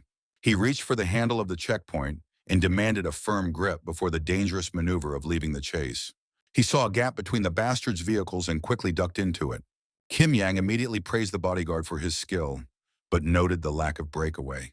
The guy realized that they were still on their tail, and the main task now was to break away or get rid of the pursuers. The girl confirmed the foresight of the situation by pulling out the special equipment she had stockpiled. She demonstrated the heavy weapon, calling it the people's lightning to strike, and opened the trunk. Kim Yang reminded the importance of the items she had brought, demonstrating firepower. And now there were 2 cars in front of her, the windshields of which showed faces in shock at what was about to happen. Kim took proper aim and fired. She aimed and hit the tire of the car in front of her. And while the first one was losing control, Kim was already firing at the wheels of the other car. These actions led to a quick collision between the 2 cars. And the ensuing rollover, they had definitely gotten rid of several pursuers already.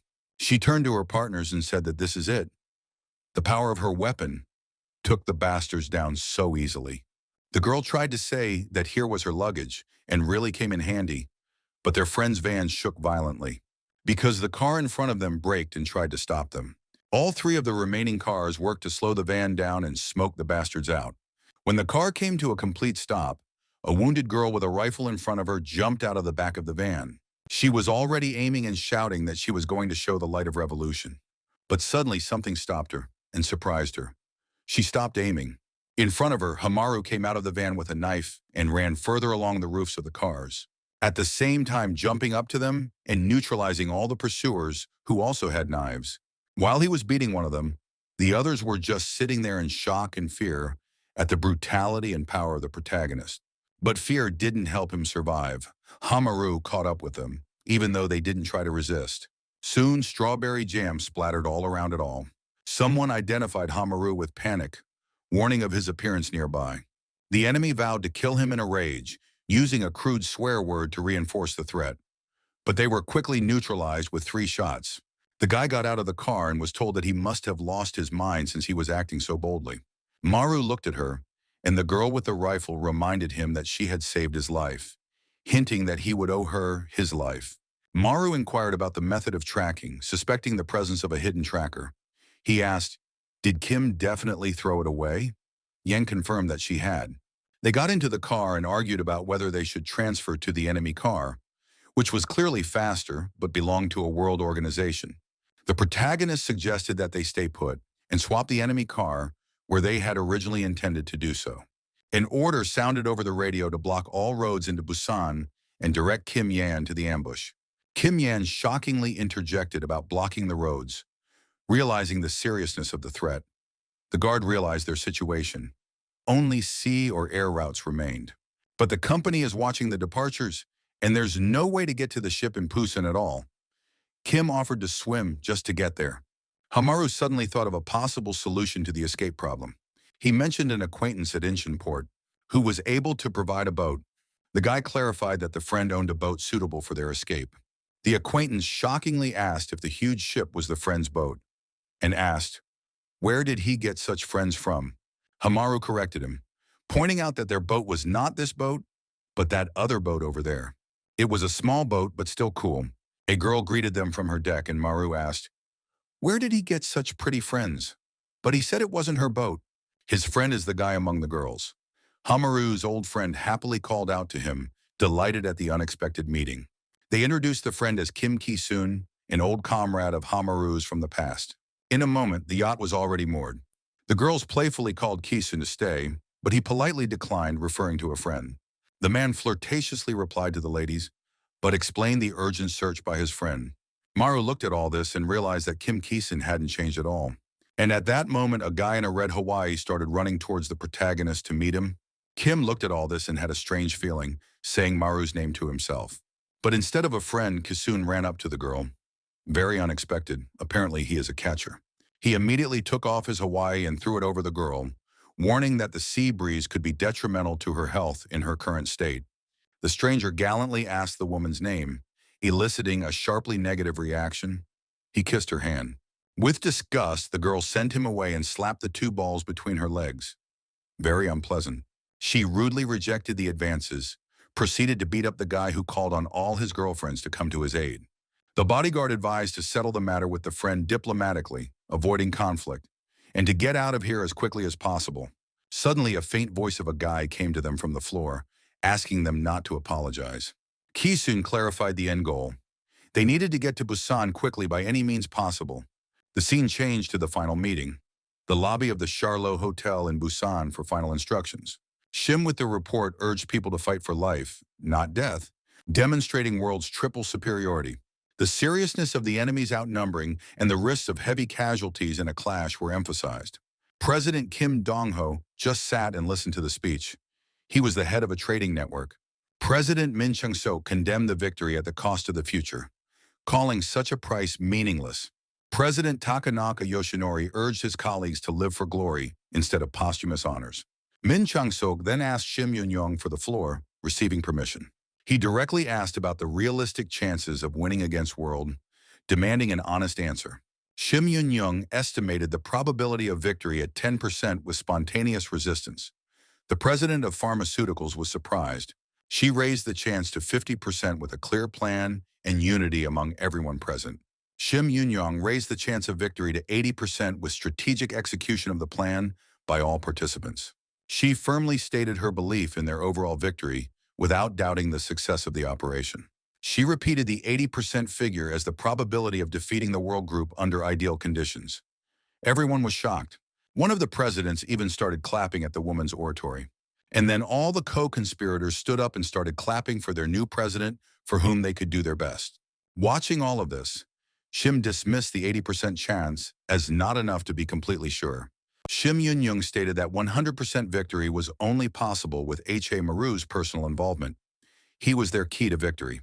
The scene changed again to a yacht with Kim Yan sitting on it and looking at a picture. It was the same Polaroid photo. She was looking at it and smiling. Someone noticed the family photo, wondering about its origin and meaning. The guy suggested the resemblance of the woman in the photo to her North Korean mother. Kim Yan admitted that he didn't know his mother's fate, whether she was alive or had moved to the South. She said that after moving to South Korea, she tried to find many people to replace her mother. But that bastard guard killed everyone, her whole new family. She cursed the unknown man in a rage. Maru at that moment decided to support her and opened a can of cold beer, offered a drink before the long journey, knowing the lack of rest upon arrival. Hamaru offered to rest now while they had the chance, receiving a compliment from the girl for her heartfelt words. Yi apologized for the long run without snacks, wishing for at least a fish for a snack. The girl was sarcastically suggested to fish overboard if one wanted a snack so badly. After a few moments, Big Shadow came downstairs and asked the red-headed Kisume about the possibility of leaving the yacht unmanned while he talked. Kim explained the operation of the autopilot, asking the real purpose of the questions. The bodyguard pointed the barrel at the red-headed kid's head and said he had business to attend to. He chided the interlocutor for knowing the destination even without information from Maru, suspecting a connection to World. The interlocutor parried that such knowledge indicated his connection to the Charlo group. Suddenly, the guy threw 3 fingers up, and the guard asked what it meant. Kim promised a full understanding of the situation after answering 3 key questions. First, she knows about H.A. Maru's longtime employment at the butcher shop. Second, he knows about the rumors and that there is a war coming between Charlotte and the World Company. Third, they've announced information about road and airspace closures as a consequence of the conflict. That's how he understood it. The interlocutor concluded that Ha Maru was involved in the corporate war. And Kim Yang's injuries are no joke. It means the situation is out of control. He logically assumed escape by sea because of the blockade of land and air routes. The only option left for him is to move by sea. But everyone knows there are no shipping routes to Incheon, so their target is Busan. Kim Gisun confirmed the call about the boat, but expressed surprise at Hamaru's involvement in the conflict. He demanded a definitive explanation about the reasons for such large-scale events. The bodyguard lowered his hand and asked to ask Kim one more question. He asked him about his motives for helping Maru, even while realizing the huge risk to the savior. Kim Gisun hesitated, mentioning only Maru at first, and then the entire Hamaru family as a key reason for his decision. He confessed that it was Hamaru's family that had saved his life in the past. It was late at night outside. The guard stood and watched the whole action, a little shocked after this information. Then as soon as he came out, Maru stood next to him and asked if the guard was still suspicious of his friend, who was helping them in a dangerous situation. The bodyguard turned around and asked Maru, "What kind of person is Kim Kaisen?" They listed the friend's impressive accomplishments. Grandmaster at 13, advanced degrees. Entered the Mensa Society, published in scientific journals in his 20s. Turned down all the companies. And Maru clarified his current endeavor: asset management of large companies. The scene shifted back to the people after the shooting. Chul and his men analyzed the evidence of the shootout, assuming the use of Kim Yang's skills. But Chul noticed something different, but very important. He noticed that only the most vital points on the people had been hit, not Kim Yan's style. Hamaru was with them. Director Choi announced the deployment to Busan, causing a subordinate to be perplexed. He explained Charlotte's collapse would force Hamaru to report to Busan sooner or later. A farewell warning was sounded about meeting Hamaru in Busan soon. The scene switched to the World Wide Web, their construction department. World Construction Vice President Ma Tae-woon was excited about the opportunity to taste Busan soup while on assignment. He ordered a quick trip to Busan, decapitated Shim Yun-young, and dined on noodles. President Cha Jae-kul of World Investment Security said that you can't allow yourself to be distracted by small things, and that Shim Yun-young belongs to their division. They are the ones who will capture her. He confirmed that other world branches are also heading to Busan for the operation. It was that bastard who doesn't feel pain again. He was injecting himself with some stuff. A subordinate questioned the legality of using weapons on South Korean soil. The captain confirmed the chairwoman's direct order and demanded full combat readiness. The scene switched back in time to the firefighters who were extinguishing the apartment where Kim exploded. They gave the command to go in after extinguishing the fire, noting the abnormal frequency of incidents. But the fire was getting even hotter. There were 2 people inside, one already charcoal and the other Kim. He didn't like anything. Another explosion had caught up with him. He pulled out his phone, which was already melting in his hands. He called Choi and reported generally his entire situation. Director Choi ordered the employee to go to Busan urgently, despite the end of his shift. The guard bitterly cursed the canceled day off, dreaming of a well-deserved vacation. He seriously considered writing a letter of resignation after the incident.